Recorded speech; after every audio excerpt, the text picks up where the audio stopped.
I never thought I'd have to protect my life savings from my own son-in-law.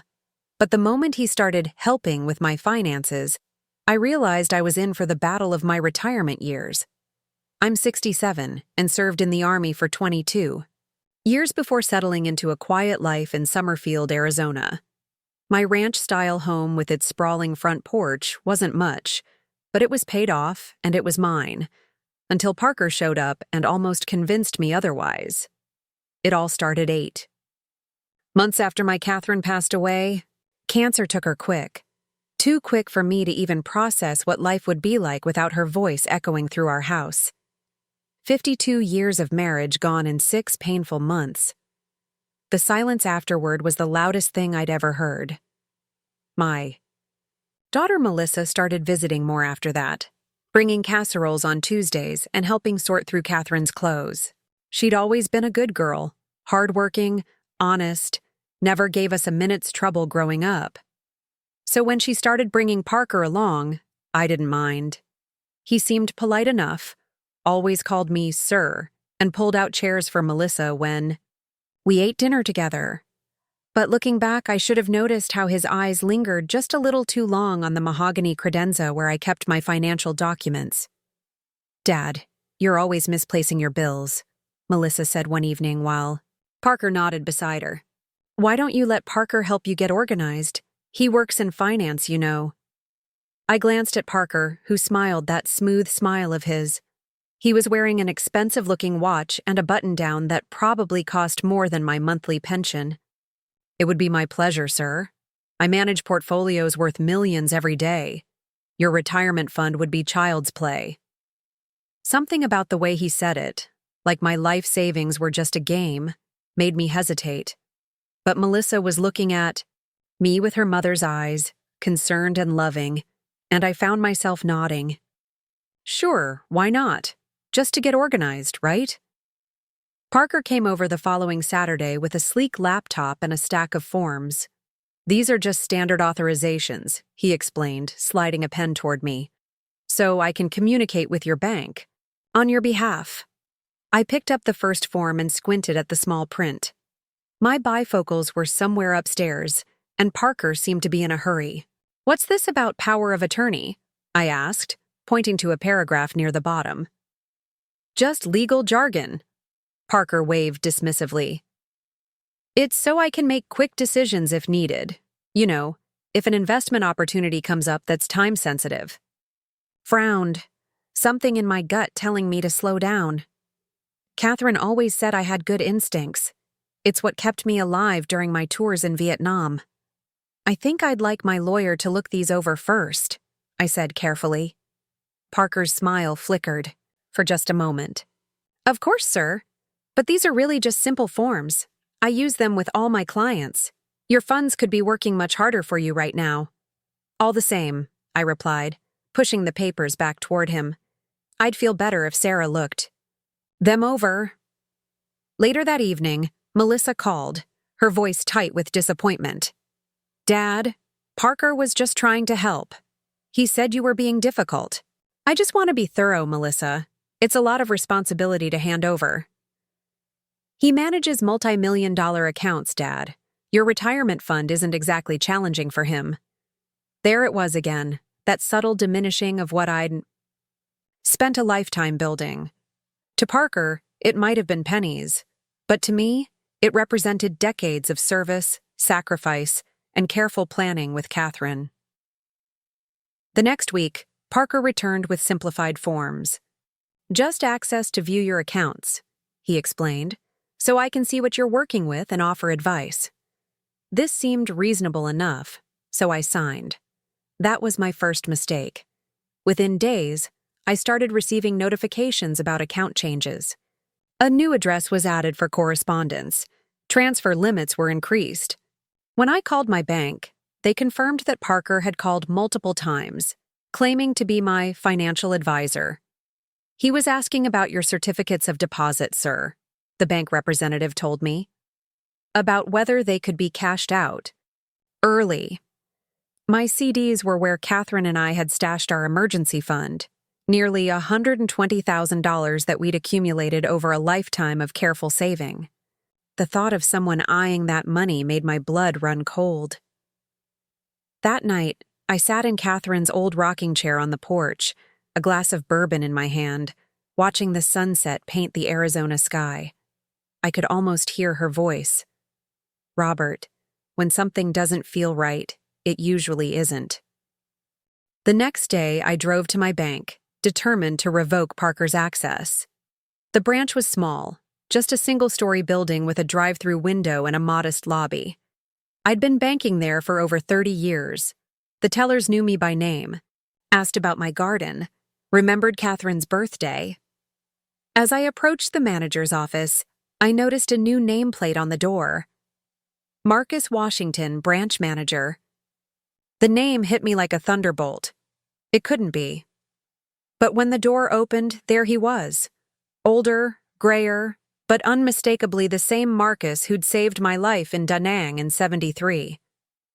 We'd lost touch after coming home, the way so many did, trying to forget the horrors we'd seen together. "Bobby Miller?" Marcus's eyes widened in disbelief. "Is that really you, you old dog?"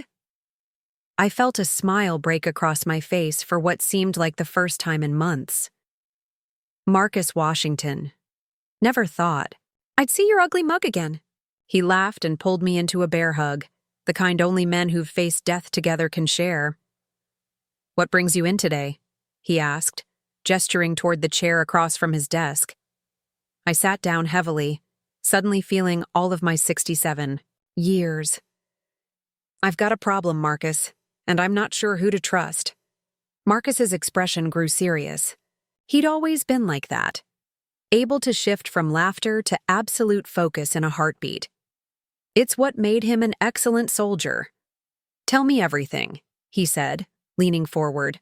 So I did. I told him about Katherine's passing, about Melissa's well-meaning intentions, about Parker and his smooth talk and his expensive watch. I told him about the forms I'd signed and the calls to the bank. With each word, Marcus's frown deepened. "Let me pull up your accounts," he said, turning to his computer. As he typed, his eyebrows drew together. "Bobby, did you authorize a request to liquidate your CDs yesterday?" My heart sank. "No. God, no." Marcus nodded grimly. "I thought not. Lucky it came across my desk for approval. I put a hold on it because the signature looked off." I felt sick. "He forged my signature?" "Can't prove it," Marcus said carefully. "But I've seen enough signatures in my time to know when something's not right." He typed something else, then looked back at me. "I'm putting a security freeze on all your accounts right now. Nothing moves without your in-person authorization, with ID." Relief washed over me, followed quickly by a wave of anger. "That son of a—" "Easy, Bobby," Marcus warned. "We don't know for sure what's happening here. Could be a misunderstanding, but we both knew better. You don't survive a war without learning to recognize a predator." "What do I do now?" I asked, suddenly feeling very tired. Marcus leaned back in his chair. "First, we protect what's yours. Then, we figure out what this Parker character is really up to." He paused, looking at me intently. "Do you want to tell Melissa?" The question hit me like a punch to the gut. How do you tell your daughter that the man she loves might be trying to steal from her father? "Not yet," I decided. "Not until I'm sure." Marcus nodded. "Fair enough. But Bobby, if I'm right about this, and I usually am, this isn't going to end well." I knew he was right. This was just the beginning of a battle I never expected to fight in my golden years. But as I looked at my old friend across the desk, I felt something I hadn't experienced since Katherine died. I wasn't alone anymore. "Well," I said with a grim smile, "at least I've got good company for the fight." Marcus returned the smile, and in it, I saw the same determination I remembered from the jungles of Vietnam. "Damn right you do. Some battles you don't fight alone." As I left the bank that day, I felt both dread and resolve settling in my chest. Parker had picked the wrong old man to mess with. He thought I was just an easy mark, a lonely widower with a lifetime of savings ripe for the taking. But he didn't know about my past, about the battles I'd fought, about the brotherhood that had just been unexpectedly rekindled. More importantly, he didn't know about Katherine's voice in my head, reminding me to trust my instincts. And my instincts were screaming that the real war was just beginning. I spent that night pacing the floors of my house, my thoughts racing between disbelief and anger.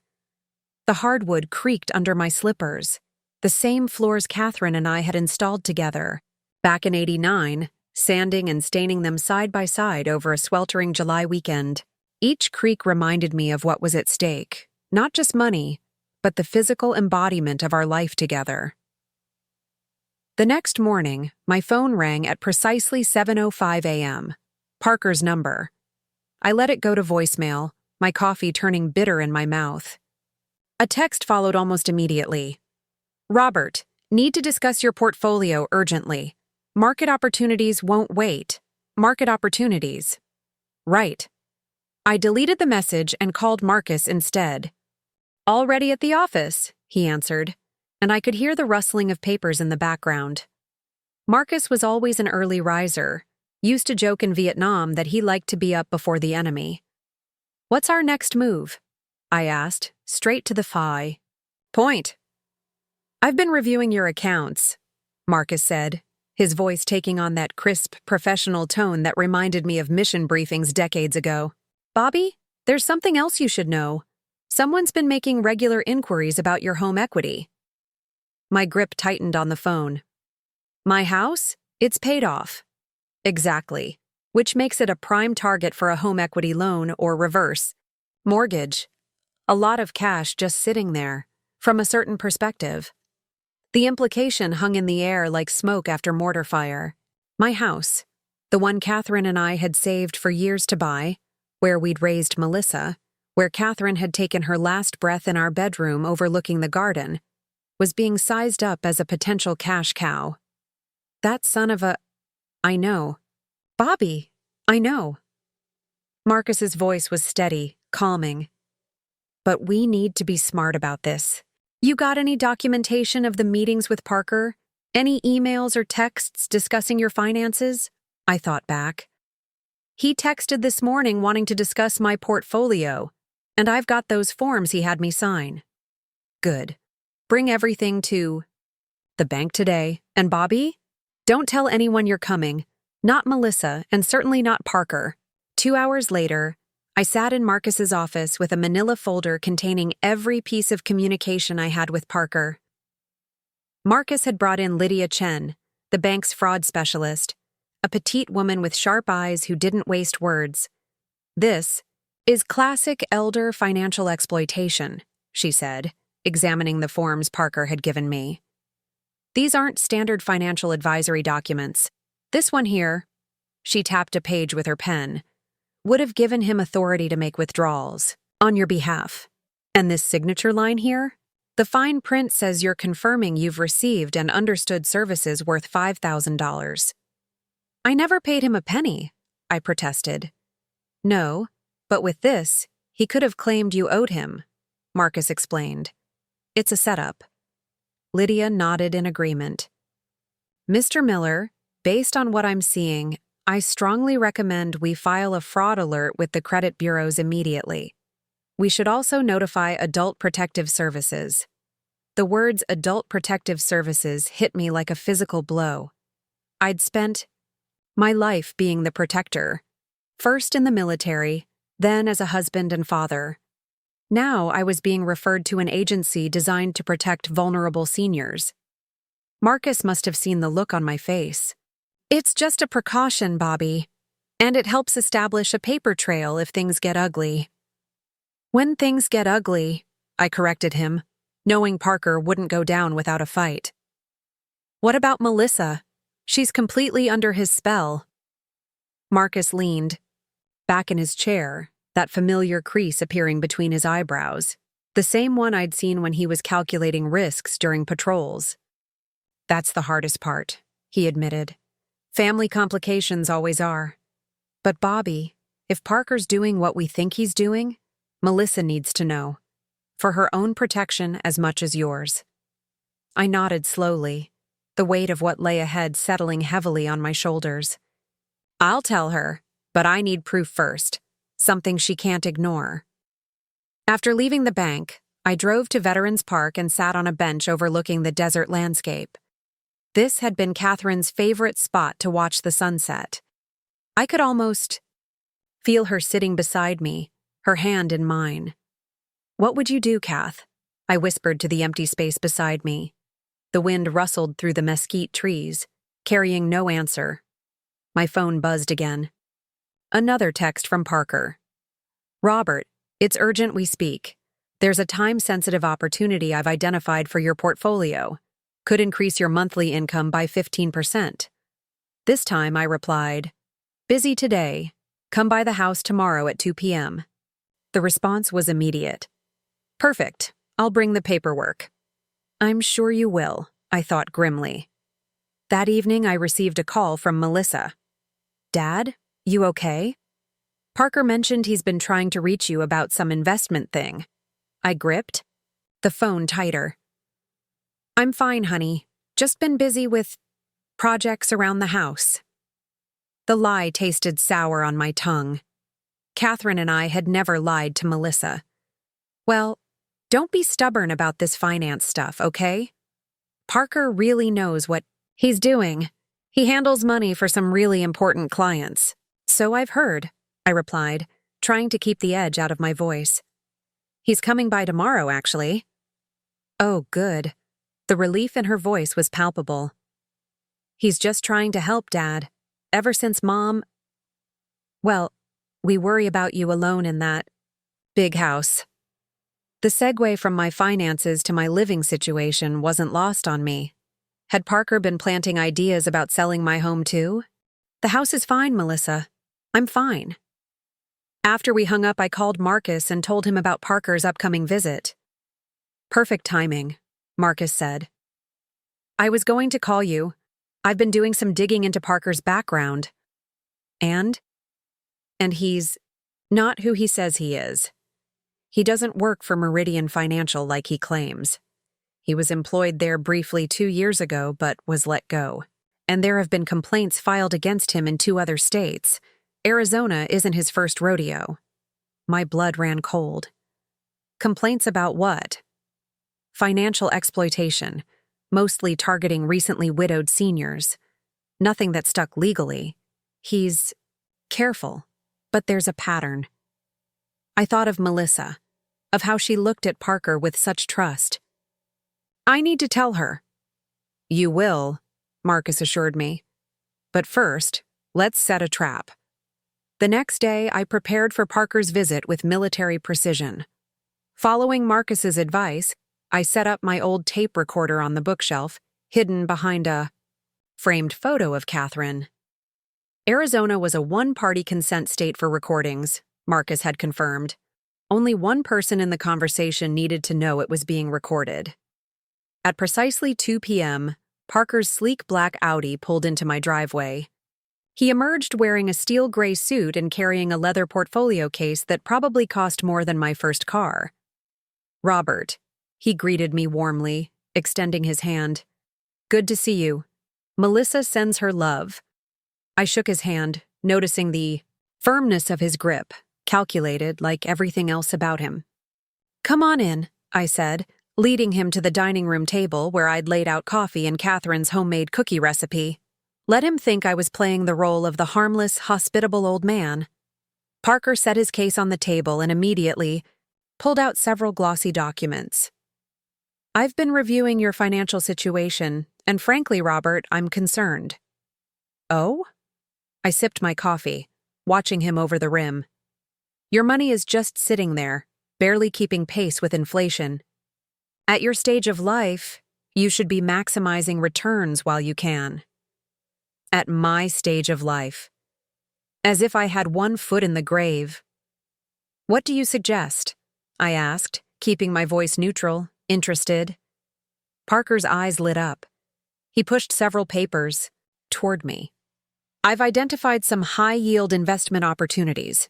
They require quick action, but the returns could be substantial. Here. He pointed to an impressive-looking chart. This fund has been returning 12 to 15% annually. I examined the papers. Just as Marcus had predicted, they were vague on details but heavy on promises. The fine print, which I could barely read, without my glasses, contained terms like surrender charges and withdrawal penalties. Sounds impressive, I said. But I'd need to liquidate my CDs for this, wouldn't I? Parker nodded eagerly. Exactly. Those CDs are barely earning 2%. It's practically losing money. And your fee for managing this? I asked casually. Standard industry rate, 1.5% of assets under management. It's a bargain considering the returns I'll generate for you. I nodded thoughtfully, then shifted the conversation. You know, Parker, I've also been thinking about my housing situation. His posture changed subtly, a predator sensing prey. Really? Melissa mentioned you might be considering downsizing. She had said no such thing, of course. But now I knew Parker had been discussing my house with my daughter. This place is awfully big for just me, I continued, playing along. Lots of equity, tied up here. Parker leaned forward slightly. Actually, I'm glad you brought that up. There are some excellent options to tap into that equity without having to move. Reverse mortgages have come a long way. They're not like they used to be. That's so. I kept my face neutral, though internally I was cataloging every word, every subtle shift in his demeanor. Absolutely. You could access a significant portion of your home's value as tax-free cash. Use it for whatever you want. Travel, gifts to family, living expenses. His emphasis on gifts to family wasn't subtle. Sounds convenient, I said. How much could I get? Parker pulled out his phone and opened a calculator app. Let's see.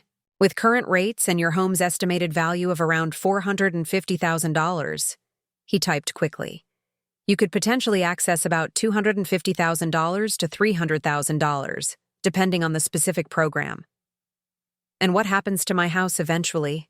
Parker's smile never wavered. Well, eventually the loan would come due. Typically when you sell the house, move permanently, or, well, he gestured vaguely. But that's years down the road. Why not enjoy your equity now? When I die, he meant. The loan would come due when I die.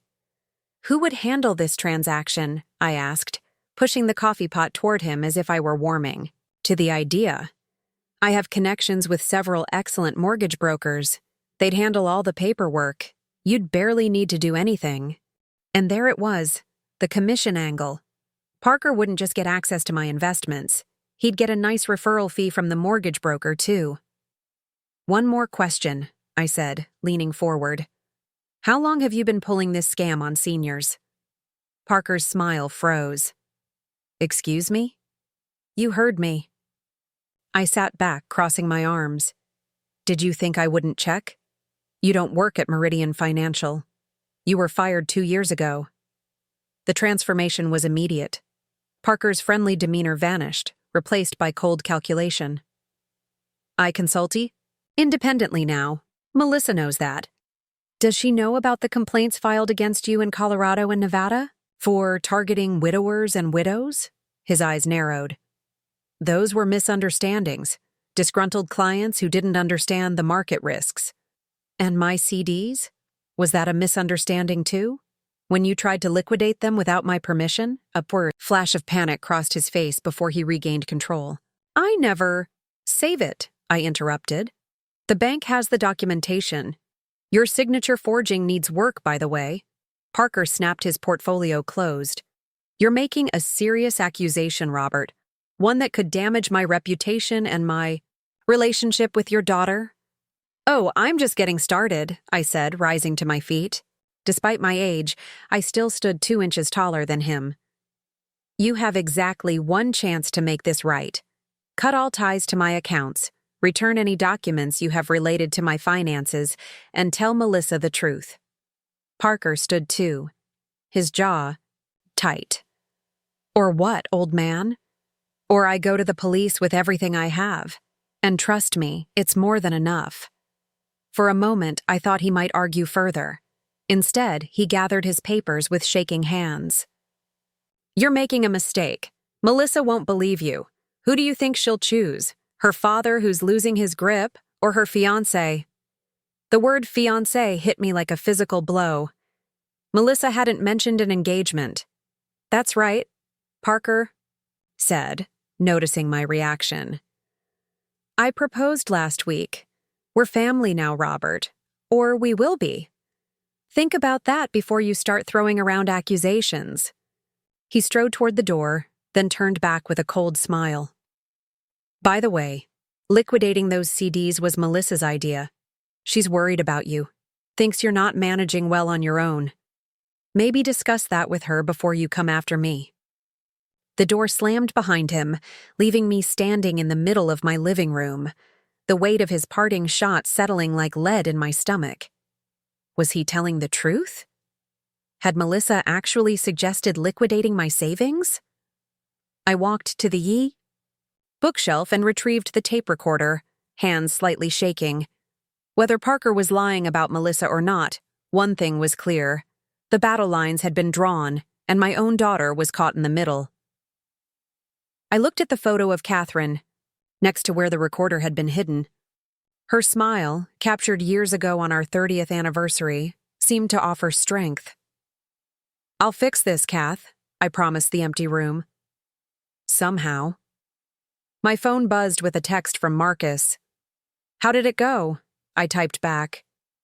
"He took the bait, but there's a complication. Call you in 10. Before I could even set the phone down, it rang. Melissa's name flashed on the screen. I took a deep breath and answered. "Hey, sweetheart." "Dad?" Her voice was tight, controlled. "What did you say to Parker? He just called me. He's really upset." So it begins, I thought. The hardest battle I'd ever faced, not against an enemy in a distant jungle, but right here at home, fighting. For the truth without losing my daughter in the process.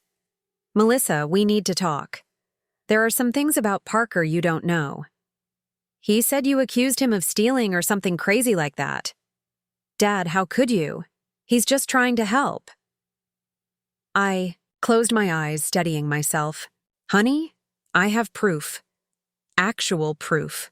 Will you at least listen?" The silence on the other end stretched for what felt like an eternity. "Fine," she finally said, her voice cold. "I'll come over tonight. But Dad, you better have something real, because Parker is the best thing that's happened to me since Mom died, and I won't let you ruin this because you're lonely and paranoid." The call ended before I could respond. I slowly lowered the phone, the sting of her words lingering like shrapnel.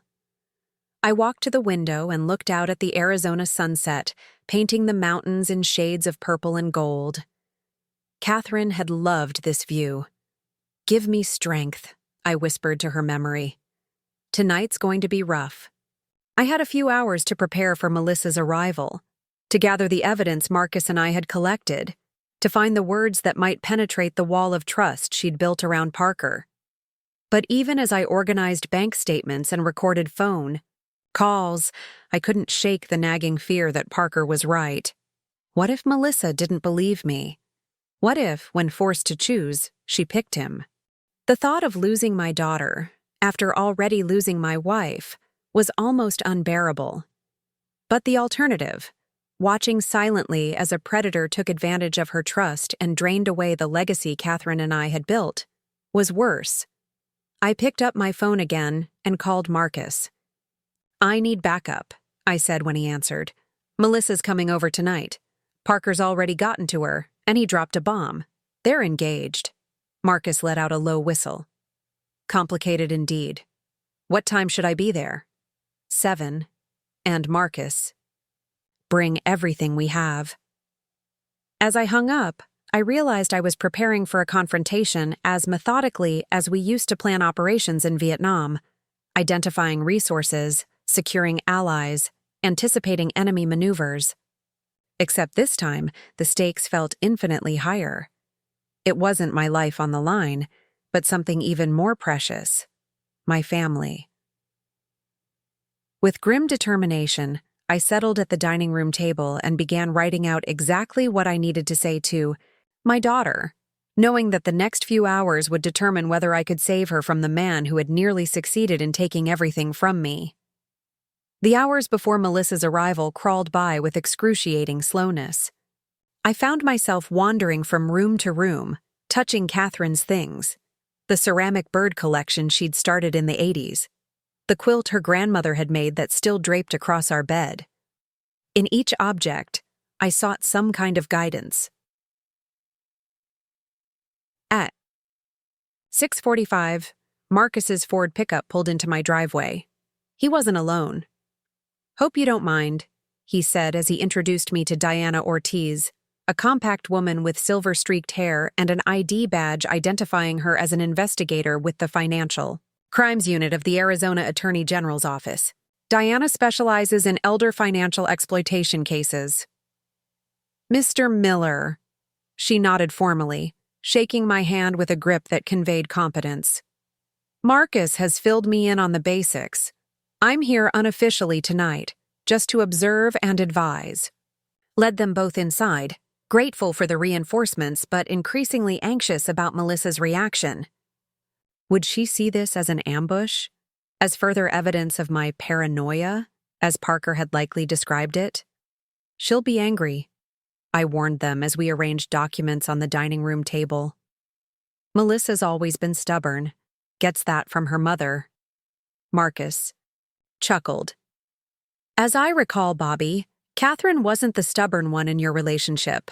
Despite everything, I smiled at the memory.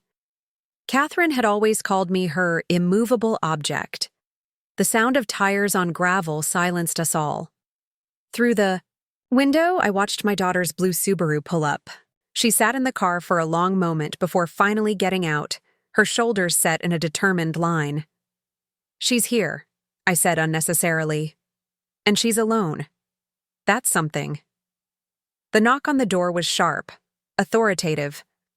When I opened it, Melissa stood with arms crossed, her expression a careful mask of neutrality that didn't quite hide the hurt and anger underneath. "Dad," she began, then stopped when she noticed Marcus and Diana standing in the living room. "What is this? An intervention?" "It's not what you think, Melly," I said, using her childhood nickname without thinking. Her eyes flashed. "Don't call me that. Not now. Parker told me everything. How you accused him of stealing, how you threatened him. He's devastated, Dad." "I'm sure he made it sound that way," I replied, keeping my voice as gentle as possible. "But there are things you don't know, things I can prove." Melissa's gaze shifted to my companions. "And who are they?" "The proof?" I made the introductions, watching as Melissa's expression morphed from anger to confusion when she learned Diana's occupation. "Financial crimes? Dad, this is ridiculous. Parker manages money for a living. He doesn't need yours." "That's part of what we need to discuss," I said, gesturing toward the dining room. "Please, just give us 30 minutes. That's all I'm asking." She hesitated, then nodded curtly. 30 minutes, then I'm leaving." We gathered around the table where Marcus laid out the documents in a precise order. Bank statements, withdrawal attempts, the forms Parker had given me with their deceptive fine print, copies of complaints filed in other states. "Melissa," Marcus began in his calm, authoritative voice, "I've known your father since before you were born. When he came to me with concerns, I took them seriously, not just as his friend, but as a banking professional with an obligation to protect clients from fraud." "Parker isn't committing fraud," Melissa interrupted. "He's trying to help Dad make better returns on his investments." "What's wrong with that?" "Nothing," Diana interjected smoothly. "If that were truly his intention. But the evidence suggests otherwise." She pointed to the bank statements. 3 attempts to liquidate your father's CDs without proper authorization. 2 inquiries about home equity extraction options, including reverse mortgages. And these forms. She tapped the papers Parker had given me. are not standard financial advisory agreements. They're designed to transfer control. Melissa's confidence wavered visibly. There must be some misunderstanding. Parker said, Parker lied. I cut in, my voice breaking slightly. Honey, he lied about where he works. He lied about his professional standing. And he tried to access my money without my knowledge. That's not possible, she insisted, but her voice had lost some of its conviction. He works at Meridian Financial. I've seen his office. Marcus shook his head and slid a printed email across the table. Confirmation from Meridian's HR department. Parker Reynolds was terminated 2 years ago for policy violations related to client accounts. Melissa stared at the email, her hands trembling slightly. This could be fake. Call them yourself, Marcus suggested gently. The number's right there. For a moment, I thought she might. Instead, she pushed the papers away. Even if he stretched the truth about his job, that doesn't mean he's trying to steal from Dad. He cares about me, about us. He wants to join our family. Melissa. Diana leaned forward, her eyes kind but direct. In my 15 years investigating these cases, I've seen this pattern dozens of times. A charming individual inserts themselves into a family, especially one where there's been a recent loss. They identify assets, build trust, then begin suggesting financial changes that ultimately benefit them.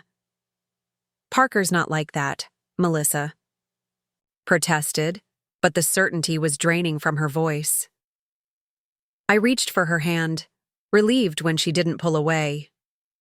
Listen to the recording, please.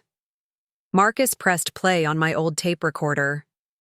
Parker's voice filled the room, smooth and confident at first as he pitched his investment scheme, then increasingly calculating as he discussed accessing my home equity. When we reached the part where he mentioned their engagement as leverage, against me, Melissa's face went pale. Turn it off, she whispered. Marcus obliged, and silence descended over the room. He said I suggested liquidating your CDs, Melissa finally said, her voice hollow. I wouldn't. She looked up at me, tears forming in her eyes. Dad, I swear I never told him to touch your money. I was just worried about you being alone. That's all. Relief washed over me so intensely I felt lightheaded. I know, honey. I never believed that part. There's more, Diana said gently, sliding another folder across the table. These are complaint records from Colorado and Nevada. 2 cases involving widowers, 1 involving a widow. Same approach each time. Mr. Reynolds finds vulnerable seniors with assets, develops relationships with family members, then begins managing finances. In each case, funds disappeared. Charges were never filed because the victims were either too embarrassed or died before investigations concluded.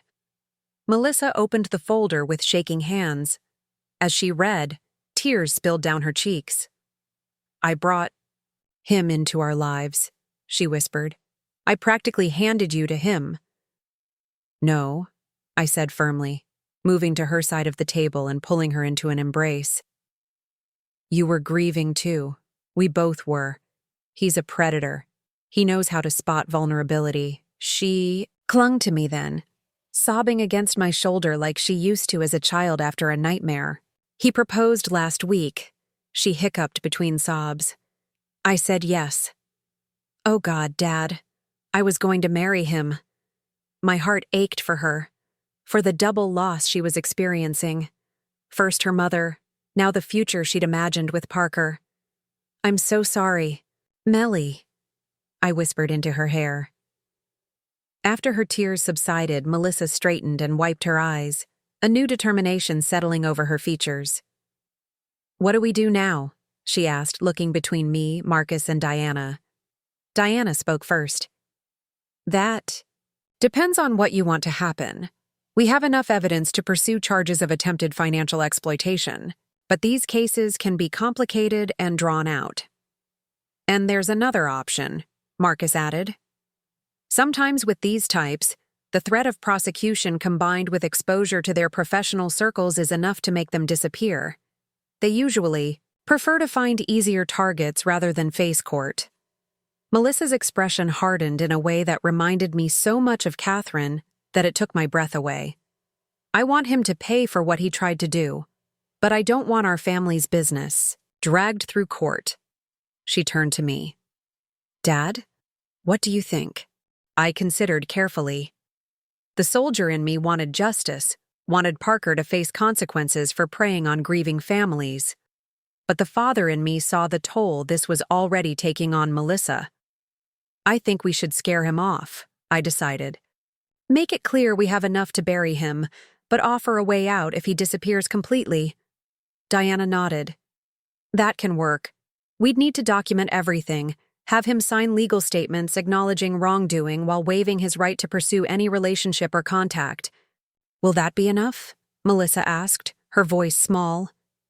It will be once we add the condition that any violation results in immediate prosecution, Diana assured her. Men like Parker Reynolds survive by avoiding consequences. The mere existence of this file, she tapped the evidence we'd gathered, will likely be enough to send him looking for easier prey. And we make sure other potential easier prey are warned, Marcus added grimly. As our strategy session continued, I watched Melissa transform before my eyes. The initial shock and heartbreak gave way to a cold anger, then finally to a steely resolve. By the time Marcus and Diana left around midnight, we had a plan in place. Melissa would stay in my guest room, unwilling to return to the apartment she shared with Parker until he'd been confronted. Later, as I brought extra blankets to her room, I found her sitting on the edge of the bed, staring at the engagement ring on her finger. I feel so stupid, she said without looking up. There were signs, comments about your house being too big for one person, questions about your life insurance policy after Mom died. I thought he was just being thorough, looking out for our family's future. I sat beside her, the mattress dipping under our combined weight. You're not stupid, Melly. You were grieving. We both were. Mom would have seen through him immediately, she said, finally slipping the ring off and placing it on the nightstand with visible disgust. Your mother had me fooled once too, you know, I admitted. Melissa looked up, surprised. She did? I nodded, smiling at the memory. Before we got married, this smooth-talking insurance salesman convinced me to buy a whole life policy I couldn't afford. Premium was eating up half my monthly army pay. Your mother took one look at the paperwork, marched me down to his office, and tore into him so fiercely I thought he might cry. A small laugh escaped Melissa's lips, the first I'd heard since Katherine's death. That sounds like Mom. She always said the most dangerous predators wear suits and smiles. I patted Melissa's hand. We'll get through this. Together. After Melissa finally fell asleep, I sat on the back porch with a glass of bourbon, looking up at the vast Arizona sky. The stars seemed especially bright that night, as if Katherine was watching over us. We're doing okay, Kath, I whispered to the night air. It's going to be rough for a while, but we'll be okay. Morning came too quickly. I awoke to the smell of coffee and found Melissa in the kitchen, already dressed and staring intently at her phone.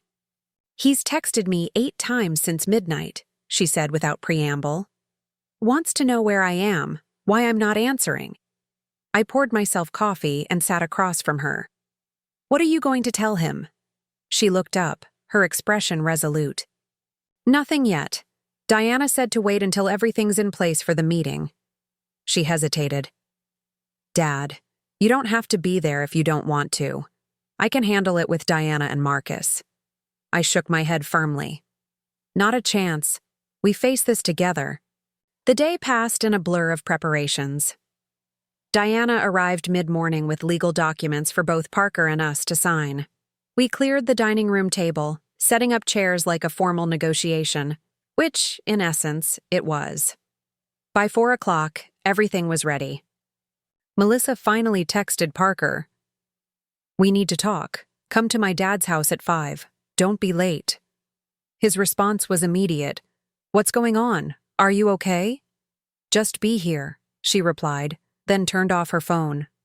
At precisely 4:58, Parker's Audi pulled into the driveway. He emerged looking concerned, checking his appearance in the car window before approaching the door. The performance had begun. Melissa answered his knock, her face expressionless. "Come in." Parker faltered momentarily at the sight of me standing in the living room, then quickly recovered. "Robert."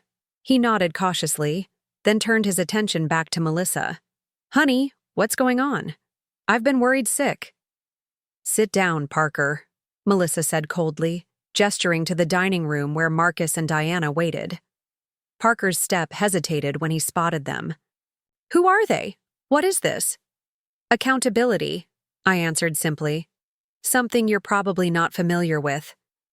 The color drained from Parker's face as he took in the documents spread across the table, the grim expressions of everyone present.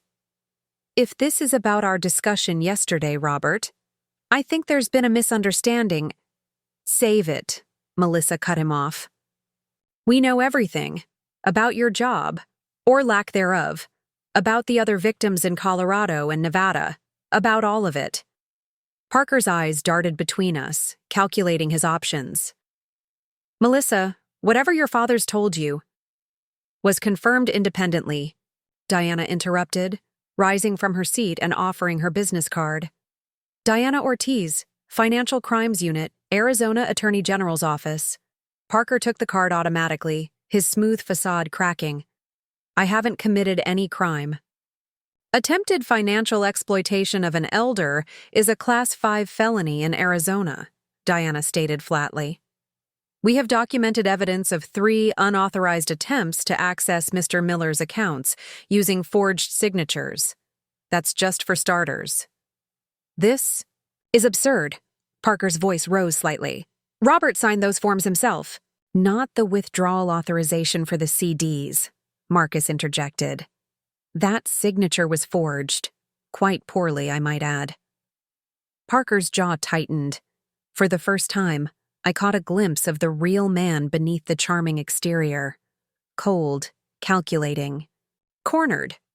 "You have 2 options, Mr. Reynolds," Diana continued professionally. "Option 1. We proceed with criminal charges.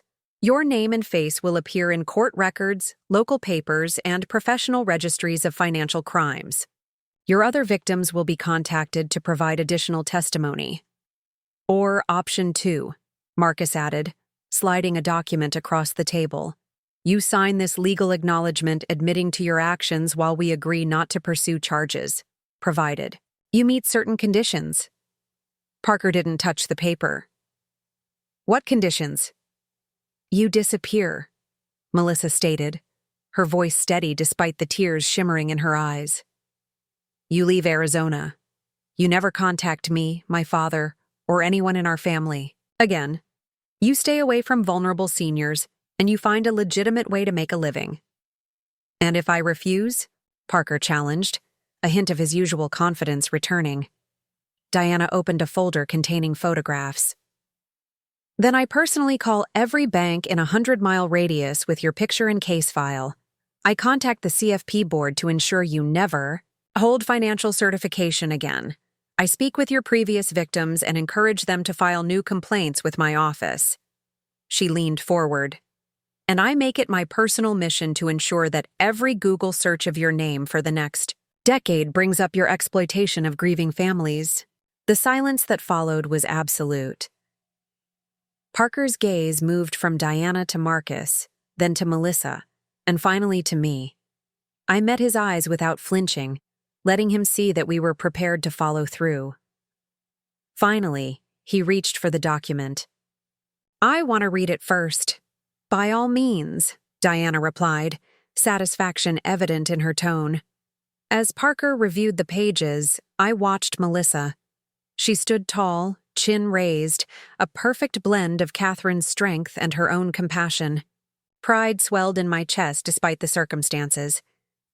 After what seemed an eternity, Parker signed his name on the final page, his hand betraying a slight tremor. Your ring is on the nightstand in the guest room, Melissa said quietly. I left. Your thing's in a box by the apartment door. The locks have been changed. Parker looked up at her, a flicker of genuine emotion. Regret? Loss, crossing his features. Melissa, Don't, she interrupted. Don't say you're sorry. Don't say you love me. Just go. He nodded once, pushed back from the table, and walked out without another word. We listened to his car start, the sound of tires on gravel fading into the distance. Melissa's composure held until the sound completely disappeared. Then, all at once, she collapsed into a chair, her shoulders shaking with silent sobs. I moved to comfort her, but Diana caught, my arm shaking her head slightly. Give her space, she murmured. This kind of betrayal, she needs to process it. Marcus quietly gathered the documents while Diana slipped into the kitchen to make tea. I stood awkwardly, torn between respecting Melissa's space and my paternal instinct to protect. After a few minutes, Melissa's crying subsided. She wiped her eyes and looked up at me. Is it done? Really done? It's done, I confirmed. If he's smart, and we know he is in his own way, he'll be crossing the state line by midnight. She nodded slowly. I don't know what I feel. Relieved. Empty. Angry. All normal, Diana assured her, returning with mugs of tea. You've been through a trauma. It will take time to process. Melissa accepted the tea with shaking hands. What happens now? It was a simple question with a complicated answer, one that applied not just to the immediate aftermath of Parker's departure, but to our lives going forward. How would we rebuild trust? How would Melissa move past this betrayal? How would I balance protecting her without smothering her independence? Now, I said gently, we take it one day at a time, together. As Diana and Marcus prepared to leave, gathering their files and exchanging contact information, I walked out to the porch, with them.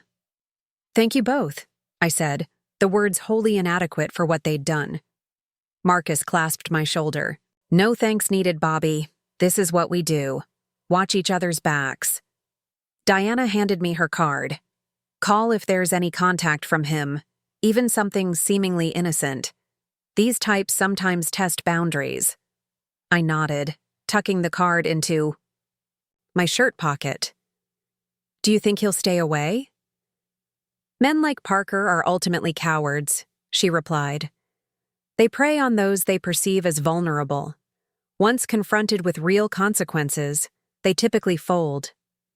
After they drove away, I returned to find Melissa standing in front of Katherine's china cabinet, gently touching the crystal glasses we'd received as wedding gifts.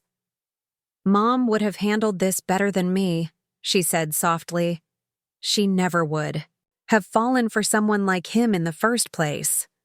I joined her by the cabinet. Your mother wasn't perfect, Melly. None of us are. She just had different strengths. And so do you. Melissa leaned her head against my shoulder, a gesture so reminiscent of her childhood that my heart constricted. I'm sorry, Dad, for doubting you, for the things I said. Nothing to be sorry for, I assured her. Family sticks together, especially when things get tough.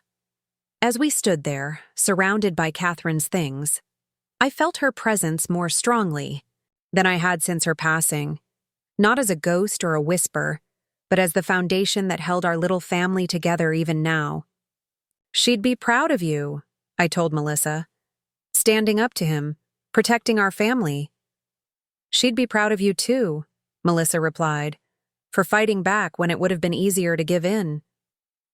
Outside, the Arizona sky deepened into twilight, stars emerging one by one. The battle was over, at least this one. Tomorrow would bring new challenges, new wounds to heal.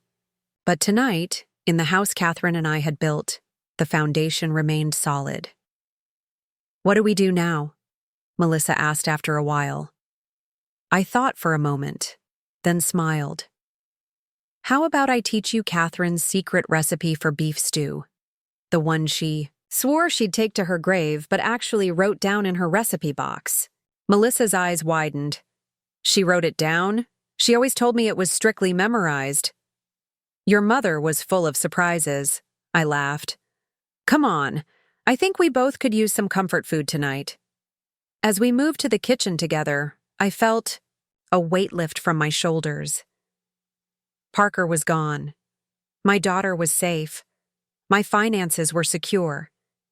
And though the void left by Catherine's absence would never completely close, the love she'd cultivated in our family continued to sustain us.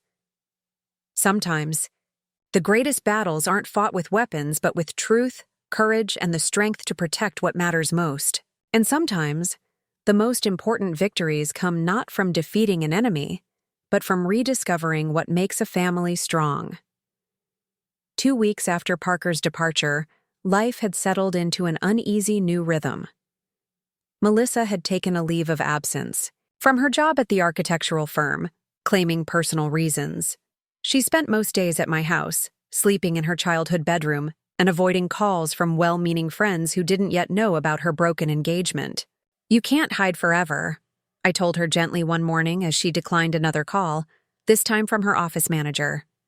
She sighed, setting her phone face down on the kitchen counter.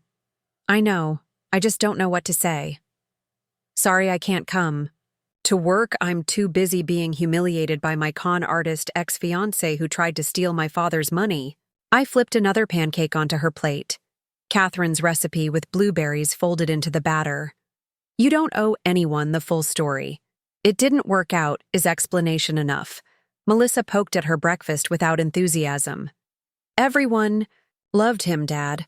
My friends, my co-workers. He charmed them all. They'll want details. And you'll give them whatever details you're comfortable sharing, I said firmly. On your timeline, not theirs. She managed a weak smile. When did you get so wise about relationships? Had a good teacher, I replied, thinking of Katherine. Your mother always said dignity doesn't mean hiding truth. It means controlling your own narrative. As if summoned by the mention of her mother, Melissa's eyes filled with fresh tears. I miss her, especially now. She would know exactly what to say to make this less horrible. I sat beside her, my own breakfast cooling. I miss her too, every day. We ate in companionable silence after that, the morning sun streaming through the kitchen windows. Outside, a hummingbird darted around the feeder Katherine had hung years ago, which I still diligently filled. I got a call from Diana yesterday, I mentioned casually as Melissa helped me clear the dishes. She wanted to check how we're doing. Melissa tensed slightly. Any news about Parker? None, which is good news in this case. She says the agreement appears to be holding. Melissa nodded, relief evident in her posture. I keep expecting to see his name pop up on my phone, or to run into him somewhere. It feels too easy somehow. Not easy, I corrected gently. Just decisive. We left him no good options except to disappear. Later that afternoon, as Melissa napped on the couch, exhaustion from emotional stress still claiming her frequently, I drove to the bank to meet with Marcus. He'd called that morning, mentioning something about wanting to review my accounts in light of recent events. The bank was quiet, just a few customers conducting routine business. The same teller who'd known me for decades smiled as I passed. Mr. Miller, Marcus is expecting you. Go right in. Marcus was on the phone when I entered his office, but quickly wrapped up the call. Bobby, he greeted me, rising to shake my hand. Thanks for coming in. Sounded important, I replied, settling into the chair across from his desk. It is, but not in the way you might think. Marcus slid a folder across to me. I've been reviewing your financial situation, properly, with your best interests in mind. I opened the folder to find a comprehensive breakdown of my accounts, investments, and property value. What am I looking at here? The big picture, Marcus explained. Without Parker's interference, you're actually in excellent financial shape. The house is paid off, your pension is solid, and those CDs Parker was so eager to liquidate are part of a smart, conservative strategy that's appropriate for your situation. Relief washed over me. Despite Diana and Marcus's assurances, part of me had worried that Parker's assessment of my finances might have contained some truth, that perhaps I wasn't as financially secure as I believed. "So I'm okay?" I asked, needing the explicit confirmation. "More than okay," Marcus assured me. "Katherine knew what she was doing with your joint planning. The only thing I might suggest is setting up a formal estate plan, wills, healthcare, directives, that sort of thing, especially after what happened with Parker." I nodded, thinking of how easily things could have gone wrong. "Been meaning to do that since Katherine passed, just couldn't face it." "I understand," Marcus said softly. "But now might be a good time, especially with Melissa staying with you. Make sure everything's clear and protected. Any recommendations for an attorney?" Marcus handed me another card. "Rebecca Chen, Lydia's sister actually, specializes in estate planning for veterans. No nonsense, thorough, and fair on fees." I pocketed the card, then hesitated. "Marcus, can I ask you something else? Something personal?" "Of course. How did you get through it? When Susan died?" I asked, referring to his wife who had passed from breast cancer nearly a decade earlier. "Does it ever get easier?" Marcus's professional demeanor softened. "Not easier. Different. The grief changes shape. Some days it's a boulder on your chest. Other days it's just background music. Always there, but not always overwhelming." He paused, studying me. "You thinking about dating again?" The question caught me off guard. "God, no. That's not what I meant. It's just seeing Melissa struggling with her grief for Katherine now compounded by this betrayal. I wish I knew how to help her through it." Marcus leaned back in his chair. "You know what helped me most after Susan? My son Jason just showing up. Not trying to fix anything. Just being there. Making sure I ate. Occasionally dragging me out of the house." He smiled faintly. "Sounds like you're already doing that for Melissa." "Trying to," I admitted. "Sometimes I think she moved in to take care of me, not the other way around." "Maybe it's a bit of both," Marcus suggested. "That's how family works best." When I returned home, Melissa was awake and on her laptop at the dining room table, surrounded by papers. "Working?" I asked, setting down my keys. She nodded without looking up. "Sort of. I'm going through my finances, setting up new accounts. Parker knew all my passwords, had access to everything."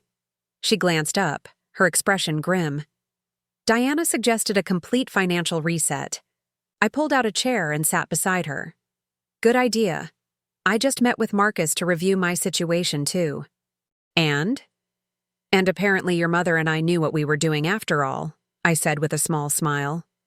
"Everything's solid." Relief flashed across Melissa's face. "That's one worry off the list, at least." She hesitated, then added, "I got another call today. From Tyler at work. They need an answer about when I'm coming back." "What did you tell him?" "That I'd let him know by Friday." She closed her laptop with a decisive click. "I can't hide here forever, as much as I might want to." "Your job's still the right fit for you?" I asked carefully. Melissa had been an associate architect at the same firm for 6 years, but lately, even before Parker, she'd seemed less enthusiastic about her work. She shrugged, a gesture so reminiscent of her teenage years that it almost made me smile. "It's fine. The projects are interesting enough. The pay is good." But nothing. "It's fine," she repeated, not meeting my eyes. I recognized the deflection.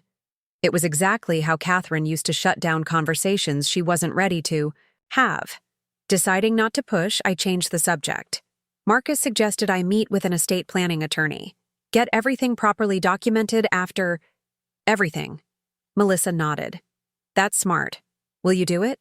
"Already have the appointment for next week." I hesitated. I'd like you to come with me, if you're willing. You should know what's what. Of course, she agreed immediately. Whatever you need. The conversation drifted to lighter topics after that. A documentary Melissa had started watching, plans for dinner, whether the backyard mesquite tree needed trimming. Normal, mundane things that felt precious after the turmoil of recent weeks. That evening, as we sat on the porch watching the sunset, a ritual Katherine and I had rarely missed, Melissa finally asked the question I'd been expecting. Do you think he ever really cared about me? Even a little? I took my time answering, knowing the importance of honesty here. I think people like Parker are complicated. They can feel something genuine while still acting selfishly. I glanced at her profile, so much like her mother's in the fading light. But caring about someone means putting their well-being first, at least sometimes. I didn't see him do that. Melissa nodded slowly. That's what I thought too. She wiped at a stray tear. I just don't understand how I couldn't see it. Any of it. Because you're a good person, I said simply. You expect others to be good too. That's not a weakness, Melly. It's one of your greatest strengths. She leaned her head against my shoulder. I don't feel very strong right now. You stood up to him. You protected our family. Sounds pretty damn strong to me. Later that night, unable to sleep, I found myself in the study sorting through old photographs. It had been Katherine's project before she got sick, organizing decades of family pictures into albums. I'd avoided the task since her death, the memories too painful to revisit. But tonight, something drew me to the boxes of unsorted photos. I was midway through a stack from the late 90s when Melissa appeared in the doorway, wrapped in her mother's old robe. Can't sleep either? She asked, settling cross-legged on the floor beside me. Too much on my mind, I admitted, passing her a photo of her high school graduation. Katherine stood beaming between us, her arm around Melissa's waist, looking impossibly young and vibrant. God, look at Mom's hair. Melissa laughed softly. She was growing out that terrible perm. She hated that perm, I agreed, smiling at the memory. Blamed me for it because I said her hairdresser's sister looked nice with one. We continued through the photos, our initial purpose of organizing forgotten as we lost ourselves in memories. Melissa's first dance recital, camping trips to Sedona, Katherine's 40th birthday party where I'd surprised her with tickets to Paris. You guys had such a good marriage, Melissa observed, arranging a series of anniversary photos in chronological order. Even when you fought, there was never any doubt you'd work it out. We worked at it, I corrected gently. Good marriages don't just happen. Your mother and I had our rough patches. Melissa looked up, surprised. You did? Like what? I hesitated, then decided she was old enough for the truth. When I first got back from Vietnam, I wasn't in a good place. Nightmares, anger issues, drinking. Too much. Classic stuff they now call PTSD. Your mother threatened to leave once, packed a bag and everything. What happened? She gave me an ultimatum. Get help, or she was gone. I smiled ruefully. Stubborn woman. Best thing she ever did for me. Melissa absorbed this information silently, then asked, Is that how you knew? About Parker? Some kind of sixth sense from your military days? The question caught me off guard. Not exactly. Something felt wrong. The way he talked about my money like it was already his. The way he sidestepped direct questions. I paused. But mostly it was what Katherine used to call the too good check. If something seems too good to be true, it probably is, Melissa finished, a shadow crossing her face. Mom used to say that all the time. I should have remembered. Hey, I said firmly, taking her hand. Stop blaming yourself. Parker fooled a lot of people, professional people whose job it is to spot frauds. She nodded, but I could tell she wasn't entirely convinced. Some wounds take longer to heal than others, a lesson I'd learned repeatedly throughout my life. The days turned into weeks. Melissa returned to work, initially just 3 days a week, then gradually back to full-time. She found a new apartment across town, needing distance from the one she'd shared with Parker, but still came for dinner several times a week. Slowly, a new normal began to take shape around the craters Parker had left in our lives. 1 month after our confrontation with Parker, Diana called with unexpected news. "He's resurfaced in Oregon," she reported without preamble when I answered. "Using a slightly different name, Parker Reeves instead of Reynolds. Same game, different hunting ground." My grip tightened on the phone. "He violated the agreement."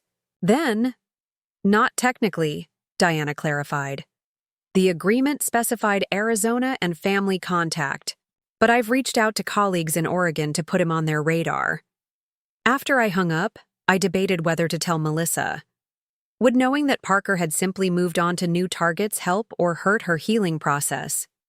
In the end, the decision was made for me when she arrived for our regular Saturday breakfast looking troubled. "Sophia from the gym just texted me," she said, dropping into a chair at the kitchen table.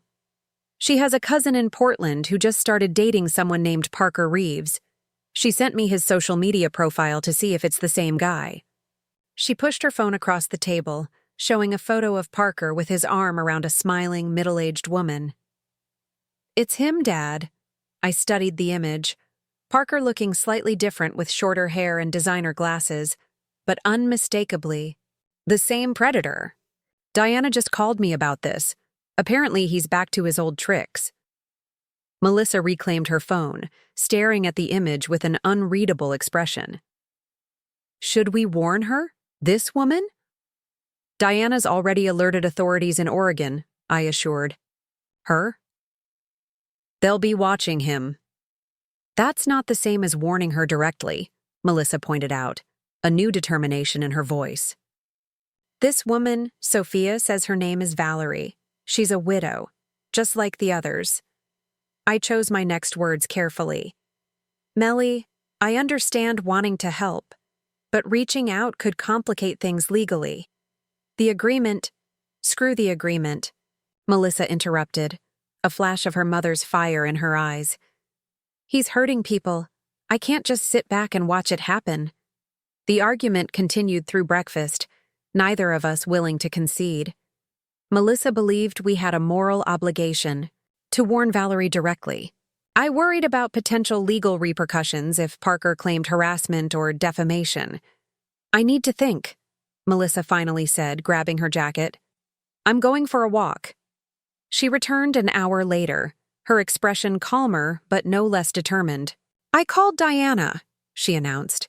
"She says we can't contact Valerie directly, but we can provide authorities with our documentation to strengthen their case if they decide to investigate Parker."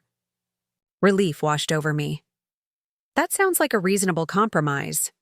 "I've already emailed her everything," Melissa continued, sitting across from me at the dining room table. "But Dad, this got me thinking about something bigger." "What's that?" "These predators. They count on silence, on isolation, on victims being too embarrassed to speak up." Her voice grew stronger with each word. "What if we could change that?" I leaned forward, curious. "What did you have in mind?" "A support group, or maybe even an educational program. For seniors, recent widows and widowers, people who might be vulnerable to financial exploitation." Her eyes brightened with purpose. "We could partner with the bank, with Diana's office, teach people the warning signs, give them resources." "That's actually a really good idea," I said, genuinely impressed. "Marcus might be interested in hosting something like that at the bank." "I've been feeling so powerless," Melissa admitted. "Like Parker took something from me that I can't get back. But maybe I can use this experience to help others." For the first time since Katherine's death, I saw true passion in my daughter's eyes. The spark that had defined her throughout childhood but had dimmed in recent years, even before Parker. "Your mother would be proud," I told her, meaning it completely. Over the next few weeks, Melissa's idea began taking shape. Marcus enthusiastically offered the bank's community room for monthly meetings. Diana agreed to speak at the inaugural session about common scams targeting seniors. Word spread through the retirement communities and church groups in the area. The night before the first meeting, Melissa came over to finalize her presentation. I found her in Katherine's study, surrounded by notes and research articles on financial abuse. "Nervous?" I asked, setting a mug of tea beside her laptop. "Terrified," she admitted with a small laugh. "But the good kind of terrified, you know? Like I'm doing something that matters." I nodded, understanding completely. It was how I'd felt before particularly important missions in the Army, fear mixed with purpose. "I've been thinking," Melissa continued, closing her laptop, "about work. About everything, really. I don't think I want to go back to architecture, full-time." This didn't surprise me as much as it might have a few months ago. I'd noticed how Melissa's energy shifted when discussing her new project versus her actual job. "What would you do instead?" "I've been talking with Diana about victim advocacy positions with the AG's office. They need people who understand financial documents, who can explain complex situations to victims." She hesitated. "It's a pay cut from architecture. But after everything with Parker, helping others through similar situations just feels right." I studied my daughter, Katherine's determination shining in her eyes, but navigating life with a sensitivity that was uniquely her own. "If that's what you want to do, I support you completely." "Really?" Relief colored her voice. "I was worried. You'd think I was throwing away my education, my career." "Education is never wasted," I countered. "And careers change. Your mother switched from teaching to nursing when she was 45, remember?" Melissa nodded, smiling at the memory. "She was so nervous about going back to school. And it turned out to be one of the best decisions she ever made." I patted her hand. "Trust your instincts, Melly. They're better than you think." The next evening, I sat in the back of the bank's community room, watching with pride as Melissa addressed a crowd of about 30 people, mostly seniors, but some younger faces too. She spoke without notes, her voice clear and confident as she shared our story. "Financial predators count on our silence," she told the attentive audience. "They count on our embarrassment, our isolation. But today, by being here, you're already taking the most important step toward protection, connection." As she introduced Diana, our eyes met briefly across the room. I gave her a small nod of encouragement, and the smile she returned was pure. Katherine, bright, determined, unstoppable. After the presentations, a line formed of people wanting to speak with Melissa and Diana privately. I chatted with Marcus near the refreshment table, both of us watching the success of the event with satisfaction. "She's a natural," Marcus observed, nodding toward Melissa as she listened intently to an elderly woman's concerns. "Has her mother's way with people. And her stubborn streak," I added with a smile. "You did good, Bobby," Marcus said suddenly, his voice serious. "Katherine would be proud of both of you." The simple statement hit me with unexpected force. For months after Katherine's death, I'd felt adrift, uncertain of my purpose without her. Then Parker had appeared, threatening everything we'd built. And somehow in fighting back, both Melissa and I had found new direction. As the crowd began to disperse, Melissa made her way over to us, her face flushed with success. "Several people want to share their stories at the next meeting," she reported excitedly. "And Mrs. Abernathy from Pine Ridge Village wants us to come do a presentation for their entire community."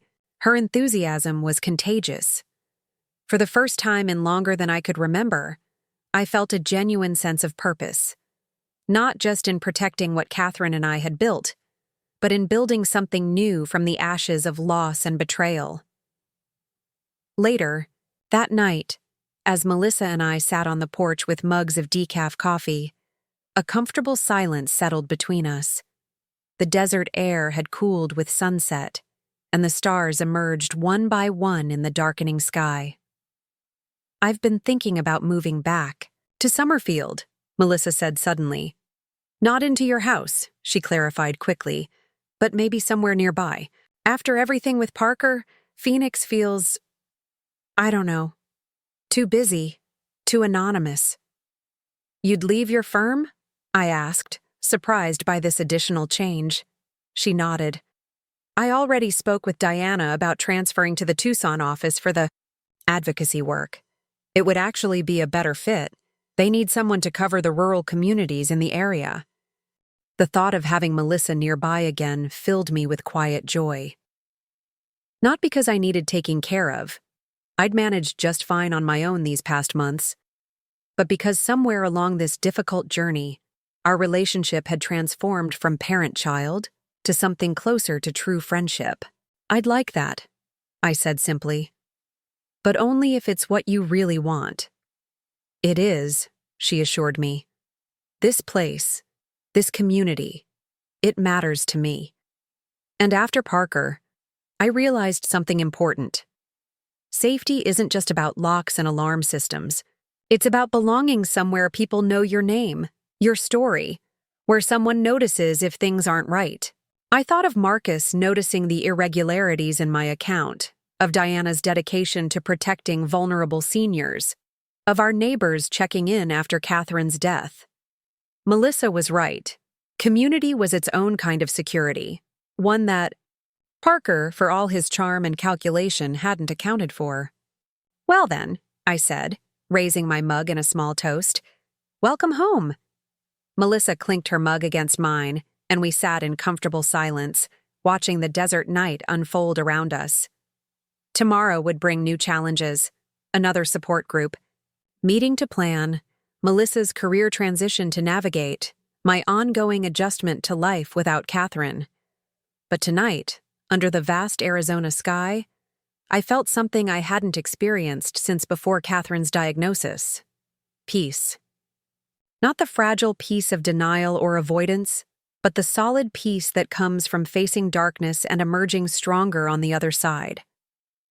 Parker had meant to destroy us, to separate me from my money, my home, my dignity. Instead, he'd inadvertently helped forge a stronger bond between me and my daughter, and given both of us new purpose in protecting others from predators like him. As Katherine would have said, sometimes the worst storms clear the path for the most beautiful days. 4 months after our confrontation with Parker, life had found a new rhythm. Melissa had made good on her decision to move back to Summerfield, renting a small adobe-style house just 3 miles from mine. She divided her time between part-time consulting for her old architectural firm and her new passion, the senior financial protection program she'd founded with Diana's help. What had started as a single informational meeting at the bank had blossomed into a twice-monthly support group and educational series that was gaining attention across the county. Local news had even done a small feature on their work, interviewing Melissa about her personal experience with financial exploitation. "You're becoming something of a local celebrity," I teased her one Sunday morning as we tackled the backyard, garden together. Katherine's beloved roses had suffered during my period of grief-stricken neglect, and Melissa had appointed herself their savior. She rolled her eyes, pruning shears pausing mid-cut. "Hardly, but if my embarrassing story helps even one person avoid what we went through, it's worth it." I nodded, understanding completely. There was something healing about transforming pain into purpose, a lesson I'd learned during my military service and was now witnessing in my daughter. "Diana called yesterday," Melissa continued, returning to her pruning. "The Oregon authorities have been building a case against Parker. They're calling him a sweetheart scammer now. Apparently he's targeting wealthy widows through dating apps." My hands stilled on the rosebush I was fertilizing. "What about Valerie, the woman Sophia's cousin knew?" Melissa's expression darkened slightly. She lost about 30,000 before her son intervened. Parker disappeared the moment questions started. Classic pattern. But they're still building a case? 2 more victims came forward after seeing warnings the department posted online. A small, satisfied smile crossed Melissa's face. Diana says our documentation was crucial. Shows his history, his methods. Pride swelled in my chest, not just for my daughter's resilience, but for her determination to protect others. Katherine had been the same way during her nursing career, fiercely advocating for vulnerable patients. The roses are starting to look like themselves again, I observed, changing the subject. Parker remained a painful topic, even months later. Your mother would approve. Melissa smiled, brushing dirt from her hands. I found her gardening journal in the garage last week. She kept meticulous notes on each plant, when to prune, what fertilizer worked best. It's like having her guide me. The mention of Katherine's journal reminded me of something I'd been meaning to discuss with Melissa. Speaking of your mother's things, Rebecca Chen called yesterday about finalizing the estate plan. She had some questions about the family heirlooms, specifically, how detailed we want to be in documenting them. Melissa set down her shears, giving me her full attention. What do you think? I'd given it considerable thought since Rebecca's call. I'd like us to go through things together, not just listing items, but talking about their histories, their stories. So much of your mother lives in those objects. The thought of systematically cataloging Katherine's possessions had once seemed unbearable, too final, too much like erasing her. But after the close call with Parker, I understood the importance of clarity and intention with what Katherine and I had built together. I'd like that, Melissa said softly. Maybe we could record it somehow. The stories, I mean, for future generations. The phrase future generations hung in the air between us. At 34, Melissa had once talked about having children. After Parker, she hadn't mentioned that dream again. That's an excellent idea, I agreed, not pushing the delicate subject further. Rebecca suggested we create a family trust, by the way. More protection than just a will, especially given recent events. Melissa nodded, her expression turning contemplative. Dad, have you ever thought about what you want to do with your life now? Besides the estate planning and helping with my project, I mean. The question caught me off guard. What do you mean? You're only 67. Could live another 20, 30 years. She gestured around the garden. Is this enough? Maintaining Mom's garden, helping me with the protection program? I sat back on my heels, considering her question seriously. Was it enough? The rhythms of my days had settled into comfortable patterns. Morning coffee on the porch, volunteering at the Veterans Center twice a week, dinner with Melissa or Marcus regularly, occasional poker nights with old friends.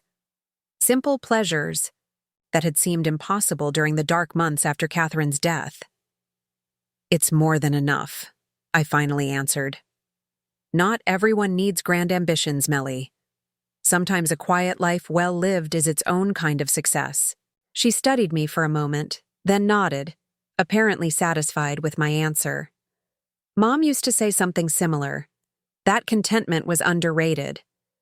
We returned to our gardening, the conversation shifting to lighter topics, the upcoming community festival, Marcus's plans to retire next year, Melissa's latest cooking disaster. The easy back and forth reminded me of weekends when Katherine was alive, the 3 of us working together in comfortable camaraderie. Later that afternoon, as Melissa gathered her things to leave, she paused by the front door. Almost forgot, Diana.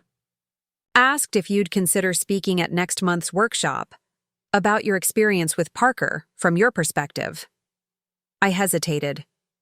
While I'd supported Melissa's program behind the scenes, I hadn't participated directly yet. The thought of publicly discussing how close I'd come to losing everything still stirred complicated emotions. Embarrassment, anger, lingering vulnerability. You don't have to, Melissa added quickly. seeing my hesitation.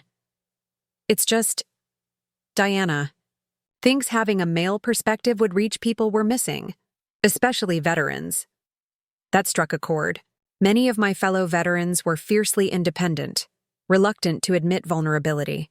Exactly the traits that predators like Parker exploited. I'll think about it, I promised.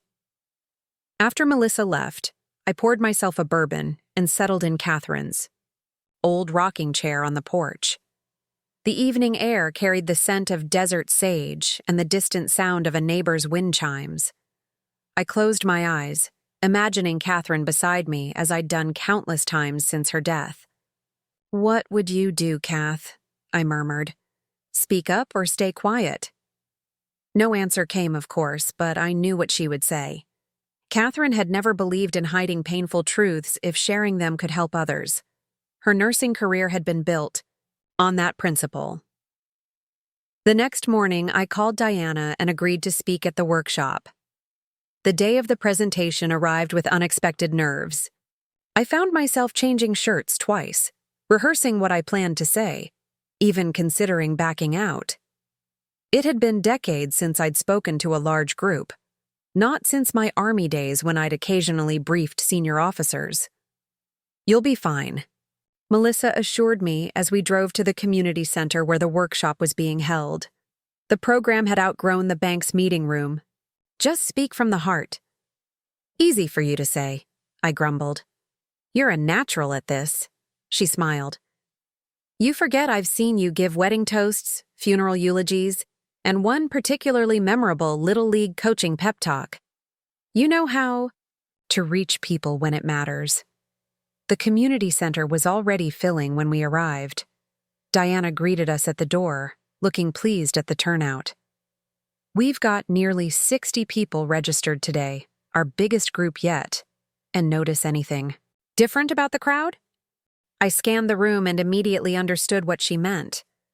While previous workshops had attracted predominantly women, today at least half the attendees were men, many around my age, some clearly veterans judging by their caps and jackets.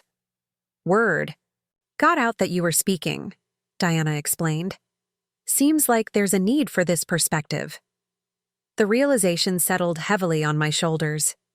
These men, my peers, my comrades in a way, were here because they saw themselves in me. Because they too feared being taken advantage of, losing their independence, becoming victims after lifetimes of strength. The workshop began with Diana's overview of common financial scams targeting seniors, followed by a local attorney discussing legal protections. Then Melissa took the stage, sharing our story with the same quiet dignity and clarity she'd developed over months of presentations.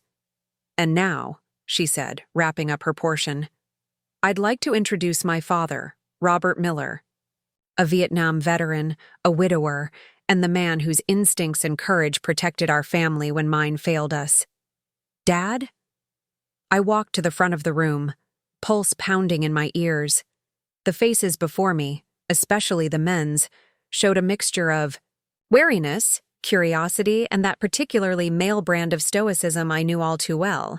"I'm not a public speaker," I began, my voice rougher than intended.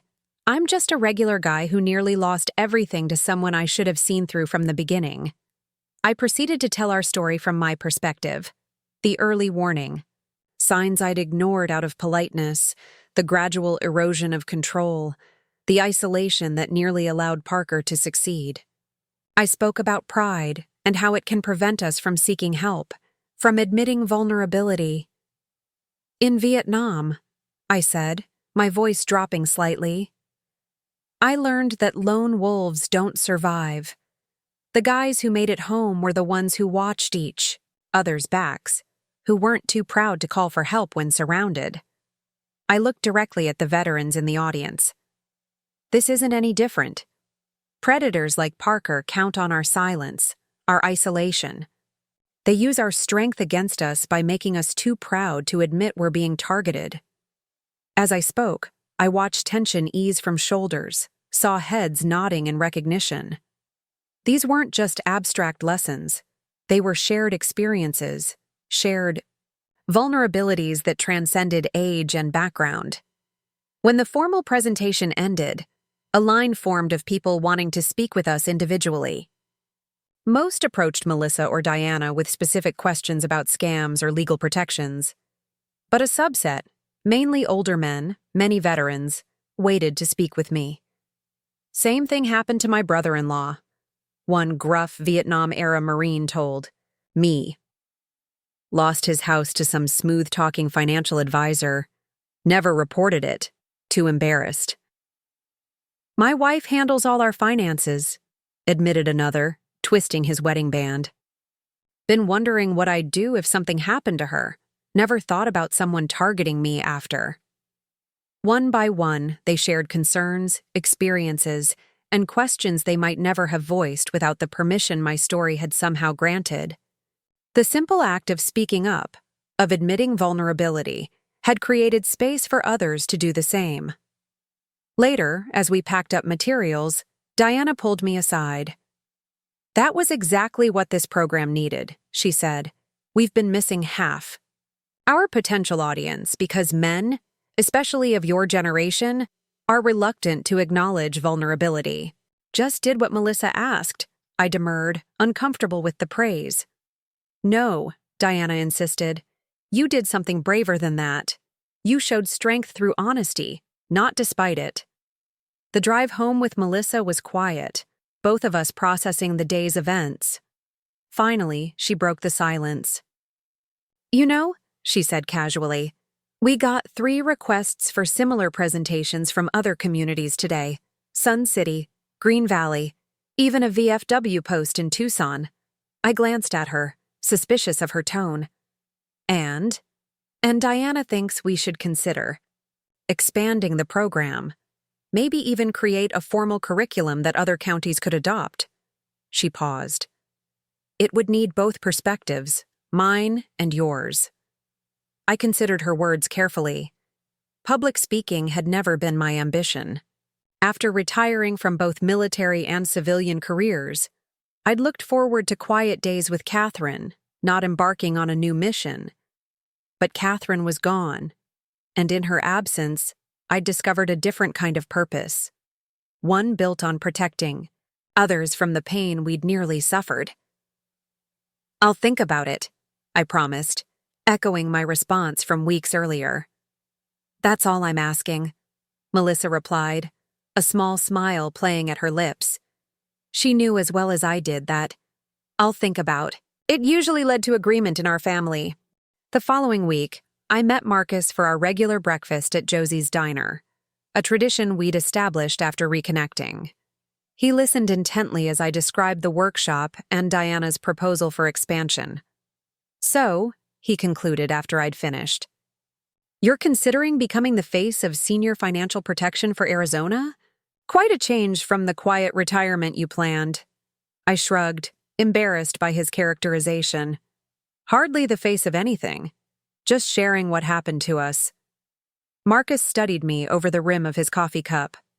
You know, when we were in Da Nang, you were always the one who volunteered for the night watch. Said you couldn't sleep anyway. Might as well let others rest. What's your point? I asked, though I suspected I knew.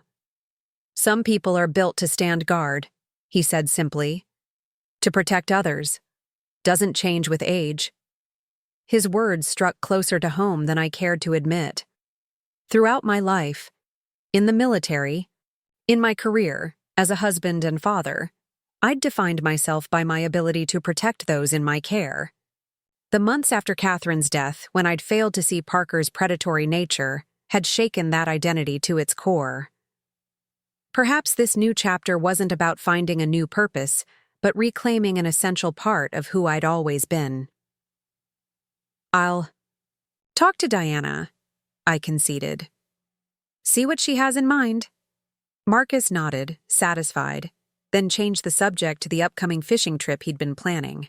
But the seed had been planted. That evening, I received an unexpected call from Diana. Robert, she began without preamble. I've got news about Parker. Thought you should hear it from me before Melissa. My grip tightened on the phone. What's happened? Oregon authorities arrested him yesterday. Financial exploitation, identity theft, wire fraud, multiple charges. She paused. But there's a complication. His attorney is claiming mental health issues, suggesting he may not be competent to stand trial. Anger surged through me, hot and immediate. That's convenient. He seemed perfectly competent when he was targeting vulnerable seniors. I know, Diana replied, her own frustration evident. It's a common tactic in these cases. Delay, obfuscate, hope victims give up or die before prosecution completes. Will they want Melissa to testify? I asked, concerned about reopening wounds that had finally begun to heal. Too early to say. The prosecutor wants our documentation, definitely. Testimony would depend on how the case progresses. She hesitated. There's one more thing. They found evidence on his devices suggesting he was researching both of you even after leaving Arizona. Social media monitoring, that sort of thing. A chill ran through me despite the warm evening. He was keeping tabs. On us, appears so.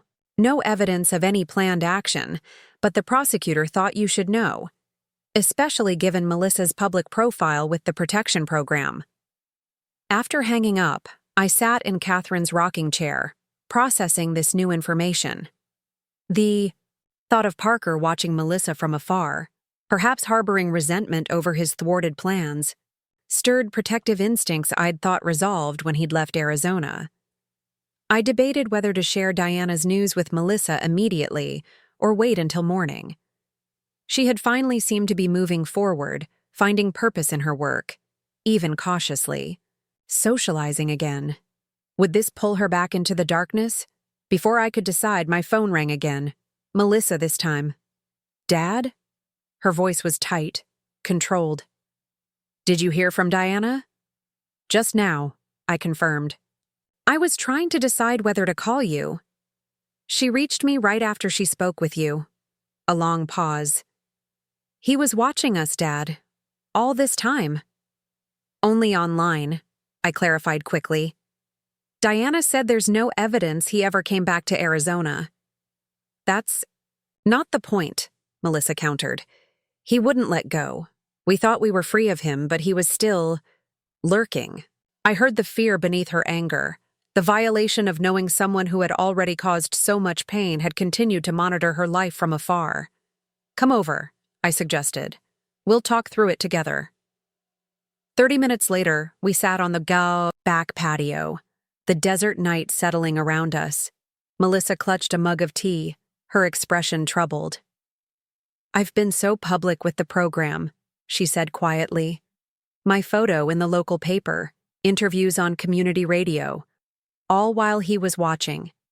You couldn't have known, I reminded her gently, and you have nothing to be ashamed of. The work you're doing is important. She nodded absently, still processing.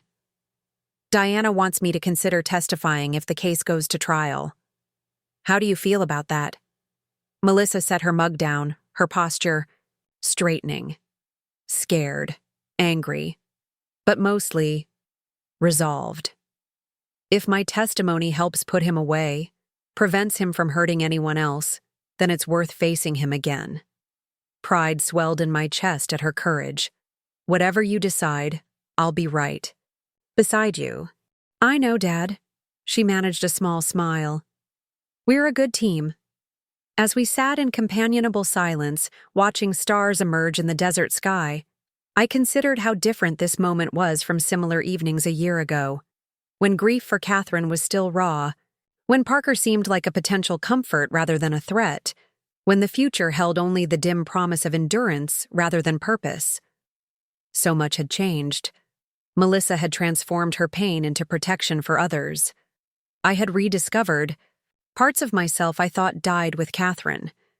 Together, we'd built something neither of us had anticipated, a shared mission that honored Katherine's memory by protecting those she would have cared about. The next morning brought clarity and decision. Over breakfast, Melissa and I discussed Diana's proposal to expand the protection program. I think we should do it, Melissa said, decisively buttering her toast. Not just the presentations Diana mentioned, but a comprehensive approach: educational, materials, support networks, coordination with financial institutions. That's ambitious, I observed, studying her expression. What about your architecture work? I've been thinking about that too. What if I combined them? Designed accessible, secure living spaces for seniors, places that build in protection without sacrificing independence. Her eyes brightened with the excitement of new possibilities. There's a real need for housing that addresses the specific vulnerabilities older adults face. The idea was inspired, leveraging her architectural expertise while addressing the protection issues we'd become passionate about. You know, I said slowly, I still have contacts in the construction industry from my general contracting days.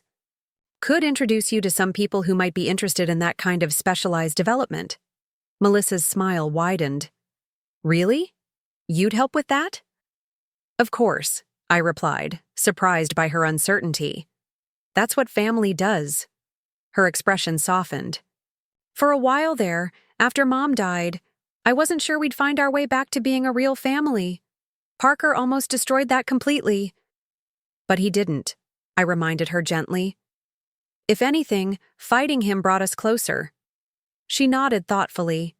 Strange how things work out. If Parker hadn't targeted us, we might never have found this new purpose. I might still be drafting office buildings and feeling vaguely unfulfilled. And I might still be sitting alone in this house just waiting out my days, I added. The irony wasn't lost on either of us, how our greatest threat had inadvertently led to our greatest growth. Not that I'd ever thank Parker for the fear and betrayal he'd caused, but there was a certain cosmic balance in transforming his attempted exploitation into a force for good. Later that day, I called Diana and agreed to partner with Melissa on expanding the protection program. The next call went to Rebecca Chen, the estate planning attorney, to ensure our new ventures were properly structured and protected. Finally, I reached out to 3 former colleagues from my contracting days who might be interested in Melissa's senior housing concept. As I made these calls from Katherine's study, surrounded by her books and photographs, I felt her presence, more strongly than I had in months. Not as a ghost or a memory, but as a continuing influence. The foundation upon which Melissa and I were building new lives, neither of us had anticipated. You'd be proud of her, Kath, I said aloud to the empty room. She's so much like you, turning pain into purpose, helping others.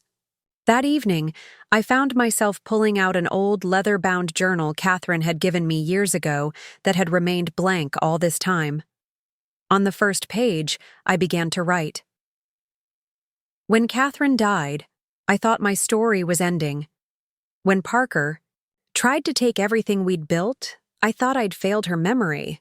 I was wrong on both counts. This isn't an ending. It's a new chapter. One I never expected, but one that matters. These are the lessons we learned, the warnings we wish we'd heeded, the hope we found afterward. The words flowed easily, naturally. Not just my personal story, but the universal vulnerabilities we all face, the wisdom hard-won through pain, the message that might help others avoid what we'd nearly suffered.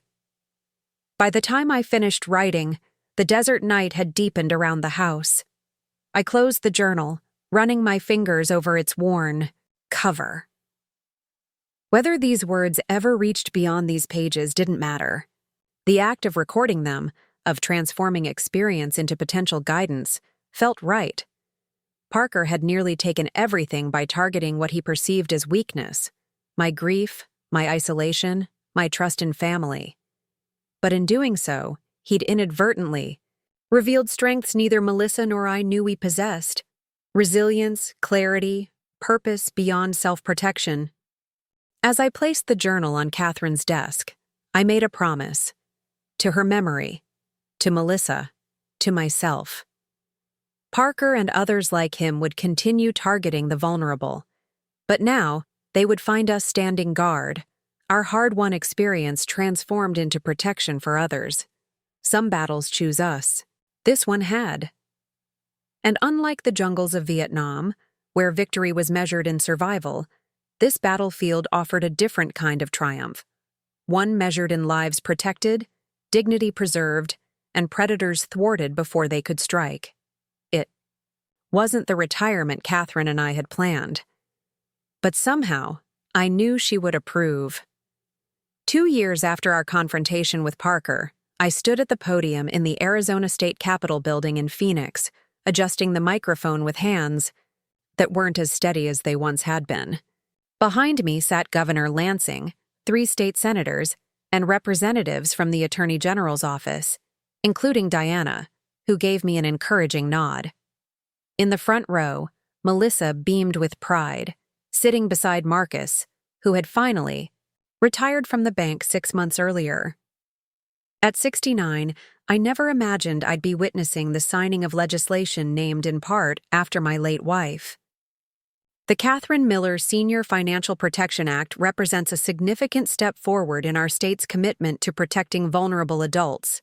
I began, the words I'd rehearsed flowing more easily than expected.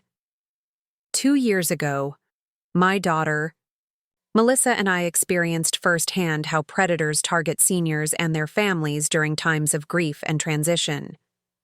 The audience listened intently as I briefly recounted our story, by now familiar to many in Arizona's elder protection community. What had started as Melissa's small support group had grown into a statewide movement, gathering momentum with each workshop, each shared story, each life saved from exploitation. This legislation will require financial institutions to implement enhanced protections for senior accounts, I continued. It mandates training for bank employees to recognize warning signs of exploitation, creates expedited reporting procedures, and establishes a dedicated task force within the Attorney General's office. I glanced at Diana, whose tireless advocacy had been instrumental in drafting the bill. Most importantly, it allocates resources for education and prevention, because the best protection is helping seniors and their families recognize threats before they can cause harm. As I concluded my remarks and the governor stepped forward to sign the bill, I caught Melissa wiping tears from her eyes. This moment represented more than a legislative victory. It was the culmination of a journey neither of us could have imagined. That terrible day when we discovered Parker's true intentions. The ceremony transitioned to a reception in an adjacent room. As various officials and advocates congratulated us, Marcus made his way to my side, leaning in to speak privately. "Bobby, you know what today is, don't you?" I looked at him blankly. 3 years to the day since you walked into my office at the bank, he reminded me. Remember how scared you were? How close Parker came to taking everything? The memory sent a chill through me despite the crowded, warm room. Hard to forget. Marcus gestured around the ornate reception hall. "Look where we are now. You did this, Bobby. You and Melissa turned a personal tragedy into something that will protect thousands." Before I could deflect the compliment, Melissa joined us, slipping her arm through mine. "Dad's getting too much attention," she teased. "The real hero today is Diana. She navigated all the political landmines to get this passed." "Team effort," I replied, a phrase that had become our mantra over the past 2 years of advocacy work. As the reception continued, I found a quiet corner to catch my breath, watching with quiet pride as Melissa discussed implementation plans with a group of county officials. At 36, she had fully come into her own, confident, purposeful, no longer defined by Parker's betrayal or even her grief for Katherine. A familiar voice interrupted my thoughts. "She reminds me of Susan." I turned to find Marcus beside me again, following my gaze to Melissa. "I was just thinking she reminds me of Katherine," I replied. "Strong women leave their mark," he nodded. "On their daughters, on all of us." We stood in companionable silence, 2 old soldiers who had found an unexpected final mission in civilian life. "Have you heard the latest on Parker?" Marcus asked after a moment. I nodded grimly. The legal saga had dragged on for nearly 2 years. Delays, psychiatric evaluations, jurisdictional disputes. Diana told me he finally accepted a plea deal last week. 7 years, possibility of parole in 4 with mandatory restitution. Not enough, Marcus grunted. No, I agreed. But Diana says it's better than most of these cases. At least he'll serve actual time. The mention of Parker no longer carried the emotional charge it once had. He had become, in many ways, an abstraction, less a specific threat to our family, and more a symbol of the predators our work now sought to thwart. As the reception wound down, Melissa approached with a tall, dark-haired man I recognized as Michael Chen, Lydia and Rebecca's younger brother, and a structural engineer Melissa had been working with on her senior housing projects. "Dad, Michael has news about Saguaro Estates," she said, referring to the first of her secure senior living developments, currently under construction on the outskirts of Summerfield. Michael shook my hand warmly. "The modified security features you suggested for the main entrance worked perfectly in testing. Unobtrusive, but effective. Exactly what we wanted." Pride swelled in my chest. Not just for Melissa's innovative concept, but for my own small contributions to the project. My experience in general contracting, combined with security awareness from my military days, had proven unexpectedly valuable in designing living spaces that protected without feeling institutional. "When's the official opening?" I asked. 6 weeks, Melissa replied. "Just in time for your 70th birthday." I groaned theatrically. "Did you have to remind me?" Michael and Melissa exchanged a look I couldn't quite interpret before she continued. "Actually, Dad, that's partly why we wanted to talk to you. The board met yesterday and made a decision about the community center at Saguaro." "Oh?" I raised an eyebrow, curious about her formal tone. "They've voted to name it the Robert and Katherine Miller Community Center," Michael explained, "in recognition of your contributions to senior protection in Arizona." The unexpected honor left me momentarily speechless. Catherine's name alongside mine, attached to a place designed to foster the community connections that had saved us from Parker. "I don't know what to say," I finally managed. "Say yes," Melissa encouraged. "It's perfect, Dad. The center will house our financial protection workshops, host social events to reduce isolation, even offer apartments for visiting family members, so seniors don't have to leave their support systems." Emotion tightened my throat as I nodded acceptance. Katherine would have loved that. The drive back to Summerfield that evening was quiet. Both Melissa and I lost in our own thoughts after the emotional intensity of the day. As we passed the "Welcome to Summerfield" sign, she finally broke the silence. "I've been thinking about what's next," she said, her eyes fixed on the road ahead. "For the program, for me personally." "What are you thinking?" I asked, noting a new hesitancy in her voice. "Michael asked me to dinner last night." "Not a work dinner. A date." She glanced at me quickly, then back at the road. I said yes. The simple statement carried enormous weight. In the 2 years since Parker, Melissa had focused exclusively on her work, avoiding anything resembling romantic entanglements. Michael was the first man she'd mentioned in that context. "He's a good man," I said carefully. "But only you can know if you're ready." She nodded. "That's just it. I don't know if I'm ready.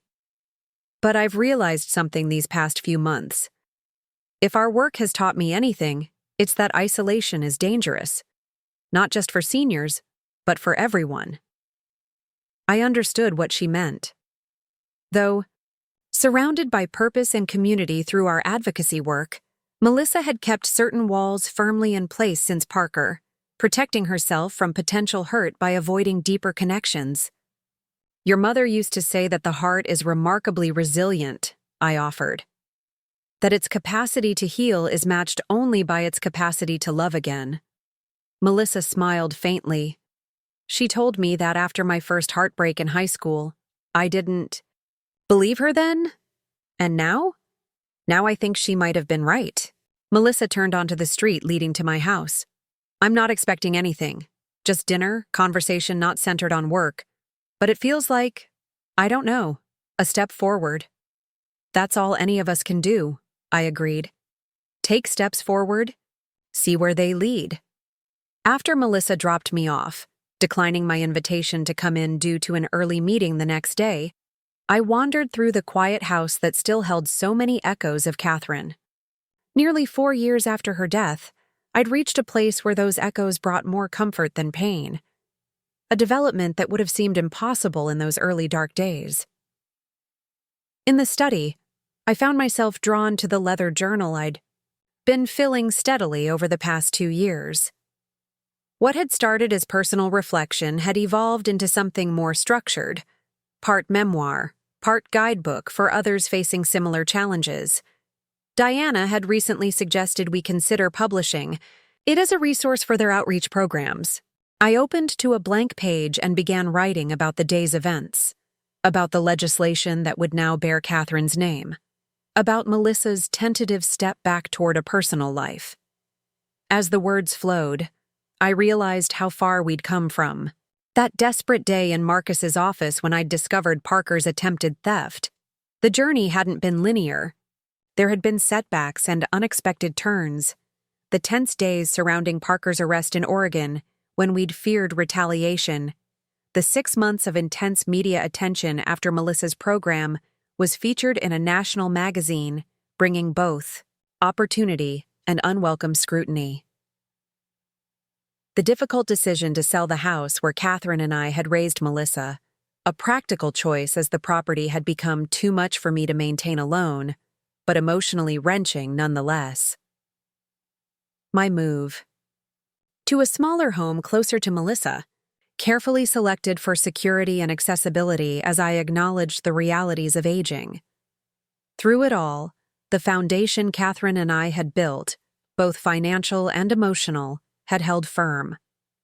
Parker had identified our vulnerabilities but underestimated our resilience. What he had intended as exploitation had instead sparked transformation. The next morning, I met Marcus for our standing breakfast at Josie's Diner, now a tradition spanning nearly 3 years. At 72, Marcus had embraced retirement with the same methodical thoroughness he'd applied to banking, volunteering with veteran groups, mentoring young professionals, even taking up golf despite his frequent complaints about the game. Saw you on the news last night, he greeted me as I slid into our usual booth. You clean up nice for a former grunt.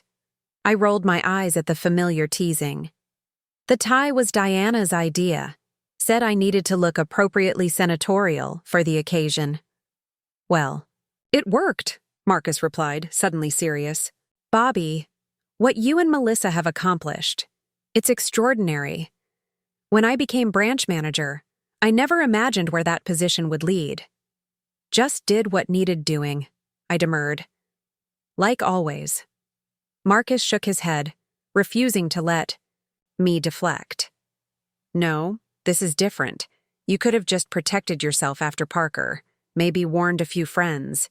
Instead, you built something that will outlast both of us. His words struck me with unexpected force. Legacy wasn't something I'd consciously considered when Melissa and I began our advocacy work. We'd simply responded to an immediate need, using our experience to help others avoid similar pain. But Marcus was right.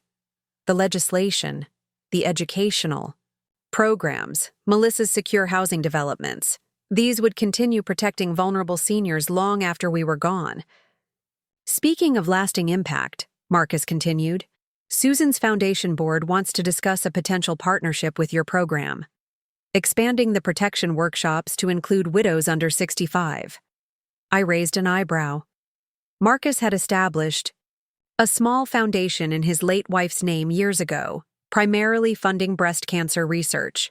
This would be a significant shift in focus. Parker targeted Melissa as much as he targeted you, Marcus explained, reading my surprise. And she's not alone. Younger widows and widowers face many of the same vulnerabilities as seniors: grief, sudden financial responsibility, predators, sensing weakness. The suggestion made perfect sense, expanding our protective umbrella to cover another vulnerable population. I'll talk to Melissa and Diana, I promised. Sounds like a natural evolution. Our conversation shifted to lighter topics: Marcus's new fishing boat, my tentative foray into smartphone technology, community gossip about the high school football coach. The easy friendship we'd rekindled after decades apart had become one of the unexpected blessings of the past 3 years. As we prepared to leave, Marcus hesitated. "One more thing, Bobby.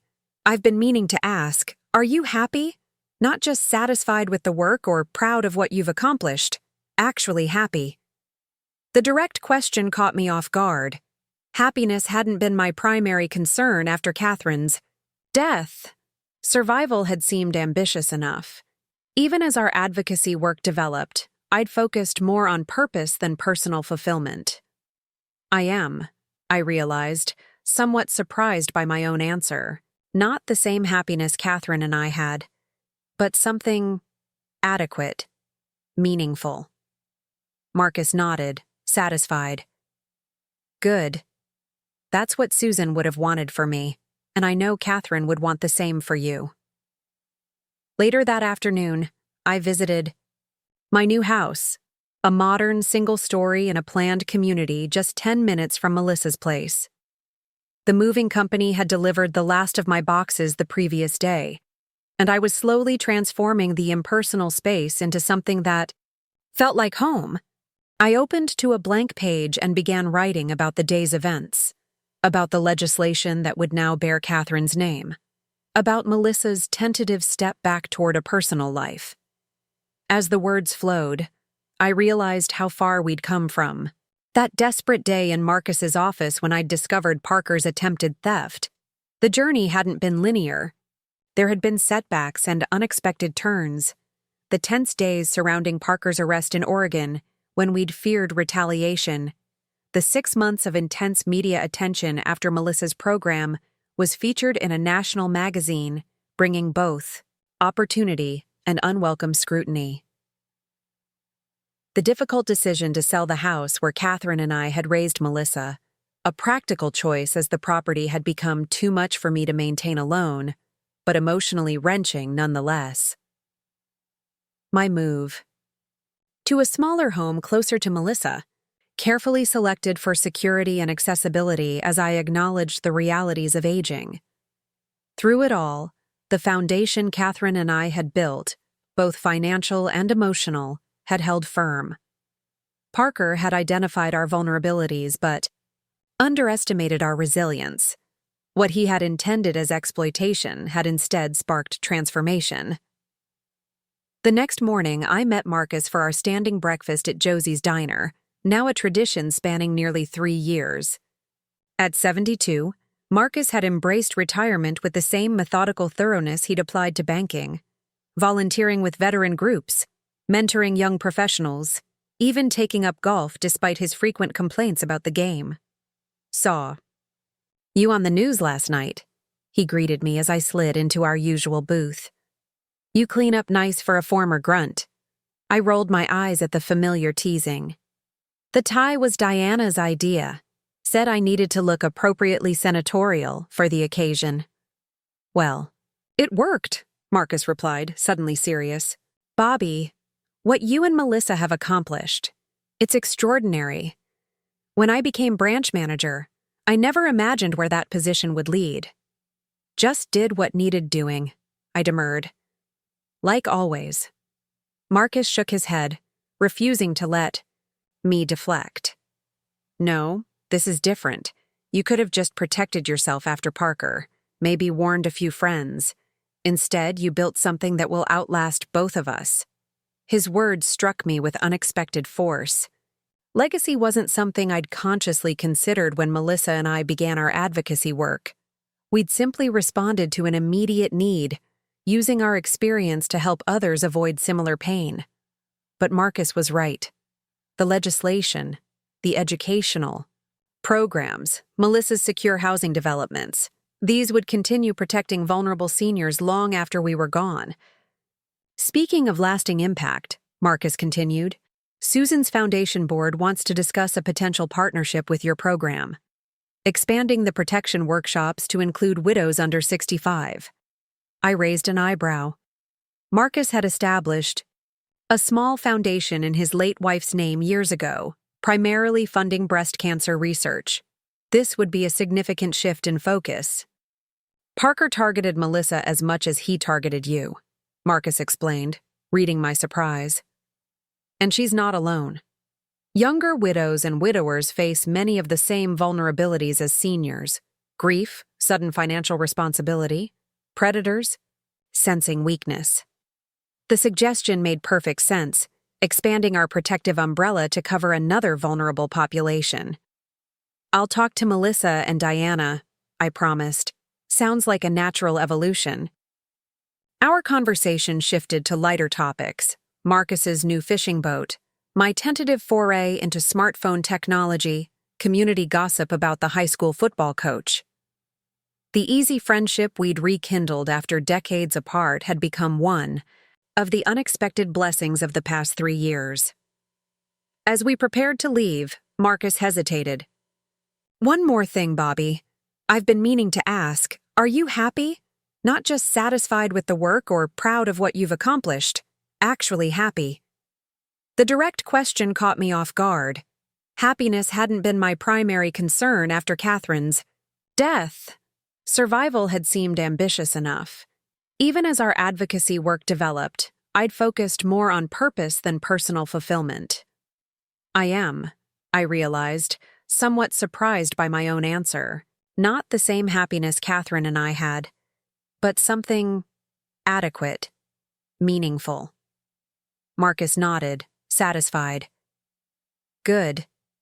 That's what Susan would have wanted for me, and I know Katherine would want the same for you. Later that afternoon, I visited my new house, a modern single-story in a planned community just 10 minutes from Melissa's place. The moving company had delivered the last of my boxes the previous day, and I was slowly transforming the impersonal space into something that felt like home. Katherine's things surrounded me, her books arranged on built-in shelves, her quilt draped across the new sofa, her gardening journals stacked on the desk in what would become my study. Not a shrine to the past, but a bridge between what had been and what now was. The doorbell interrupted my unpacking. I opened it to find Melissa and Michael standing on the porch, carrying what appeared to be houseplants. Housewarming, Melissa explained, thrusting a potted Meyer lemon tree into my hands. Every Arizona patio needs citrus. And this is for inside, Michael added, holding up a smaller pot containing some kind of leafy green plant. Peace lily. Low maintenance but helps clean the air. I welcomed them in, touched by the gesture. As Michael helped me position the lemon tree on the back patio, Melissa wandered through the living room, examining my unpacking progress. Mom's bird collection looks perfect on that shelf, she observed, adjusting one of the ceramic figurines Katherine had collected over decades. And I see you've already hung her favorite paintings. Getting there, I agreed. Little by little. After Michael excused himself to take a work call, Melissa lowered her voice. So, dinner last night went well. I gathered as much, seeing, as he's here today, I replied with a small smile. She blushed slightly. It's early days. Way too early. But he's kind, steady, nothing like Parker. I've worked with Michael on the housing projects, I reminded her. He's a good man, takes pride in doing things right. Melissa nodded. That's what I'm starting to see. She hesitated. Dad, are you really okay with moving? This place is nice, but it's not the home you shared with Mom. The question deserved a thoughtful answer. I considered as I adjusted a lamp on an end table. The old house was full of memories, good ones mostly. But Katherine isn't in those walls or that garden. She's here. I tapped my chest, then gestured to the familiar objects I'd brought with me. In the things that mattered to her, in you, in the work we're doing now. Melissa's eyes glistened slightly. You've changed, Dad. Since Parker. Since everything. You're, I don't know, more reflective. Getting old, I quipped. No, she insisted. It's more than that. You found a way forward that honors Mom without being stuck in the past. I'm still working on that part. You'll get there, I assured her. We all move at our own pace. Michael returned, and the conversation shifted to practical matters. Where to place furniture, which local restaurants delivered, whether the community pool was worth using. Ordinary, everyday concerns that formed the background music of a life, rebuilding itself. After they left, promising to return the following weekend to help with more unpacking, I settled on the back patio with a glass of bourbon. The Arizona sunset painted the sky in spectacular oranges and purples, a view different from my old house, but beautiful in its own right. I thought about Marcus's question earlier that day. Was I happy? The answer remained yes, though perhaps content was more accurate. I had purpose, community, a comfortable place in the world. Melissa was finding her way forward. Our work protecting others from predators like Parker continued to grow and evolve. Not the life Katherine and I had planned for our golden years, but a worthy alternative crafted from both tragedy and triumph. 3 months later, Saguaro Estates celebrated its grand opening with a community event that drew hundreds of visitors. As the proud developer, Melissa led tours of the innovative features that combined security with dignity, discreet technology that monitored for falls without intrusive cameras, financial safeguards built into the community's structure, communal spaces designed to foster connection while respecting privacy. The Robert and Katherine Miller Community Center stood at the heart of the complex, a bright, airy building housing meeting rooms, a library, and recreational spaces. In the main lobby, a simple plaque told our story in brief, ending with the words that had become the motto of our protection program: security through connection. The day's festivities concluded with a ribbon-cutting ceremony. Melissa had asked me to do the honors, but I insisted we share the moment. As we stood together, oversized ceremonial scissors in hand, I glimpsed Diana and Marcus in the front row of observers, applauding enthusiastically. Ready? Melissa asked, positioning the scissors. Ready, I confirmed. Together, we cut the ribbon, officially opening the facility that represented the culmination of our journey from victims to advocates. The gathered crowd moved inside for refreshments, but I lingered a moment longer, studying the building Katherine would never see. A gentle breeze stirred the desert landscape plants Melissa had insisted on using instead of water-intensive grass. Another connection to Katherine, who had loved native gardening. She'd be proud, came Marcus's voice beside me, of both of you. I know, I replied simply. As we walked toward the community center together, I reflected on the unlikely path that had brought us here. Parker's attempt to steal my life savings had nearly succeeded, stopped only by the chance reunion with an old army buddy who happened to become my bank manager. What Parker hadn't understood, what financial predators like him never seemed to grasp, was that true security wasn't found in money or property. It lived in connections, family bonds, old friendships rekindled, communities that noticed when something wasn't right. Inside the center, I watched Melissa chatting animatedly with a group of prospective residents, Michael at her side. Diana was deep in conversation with several local officials, no doubt laying groundwork for the next phase of our protection initiatives. Marcus stood near the refreshment table, regaling younger visitors with war stories only slightly embellished. Over time, my new life, unexpected, unplanned, but undeniably rich with purpose and connection. Later that evening, after the festivities concluded, Melissa and I sat alone in the community center's garden courtyard, designed with benches facing a small desert landscape fountain. I never imagined this, she admitted, gesturing to the buildings surrounding. Any of it. After Parker, I thought I'd just be damaged. Forever. Me too, I acknowledged. After your mother died, I thought I was just waiting out my time. Then Parker came along and nearly took everything. And somehow, fighting back gave us both something we needed. Melissa nodded thoughtfully. Purpose, direction, community, I added. Connection. We sat in comfortable silence, the desert evening settling around us. Finally, Melissa spoke again, her voice soft but resolute.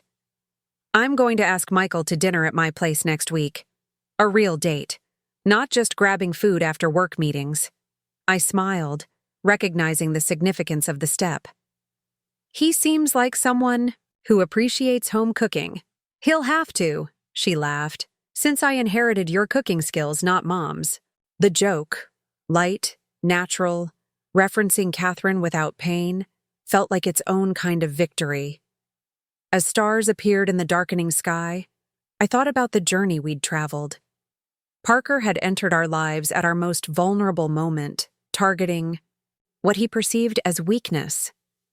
Instead, he'd inadvertently sparked a renewal neither Melissa nor I could have imagined. The legislation bearing Katherine's name would protect countless seniors from exploitation. Melissa's secure housing developments would provide safe communities for vulnerable adults. Our educational programs would continue equipping families to recognize and thwart predators before damage could be done. Not the legacy I'd envisioned when planning retirement with Katherine, but one she would have embraced wholeheartedly. Dad? Melissa's voice pulled me from my thoughts. What are you thinking about? I smiled, looking at my daughter's face in the gathering twilight, Katherine's determination evident in the set of her jaw, but her path entirely her own. Just that sometimes what looks like an ending is actually a beginning in disguise.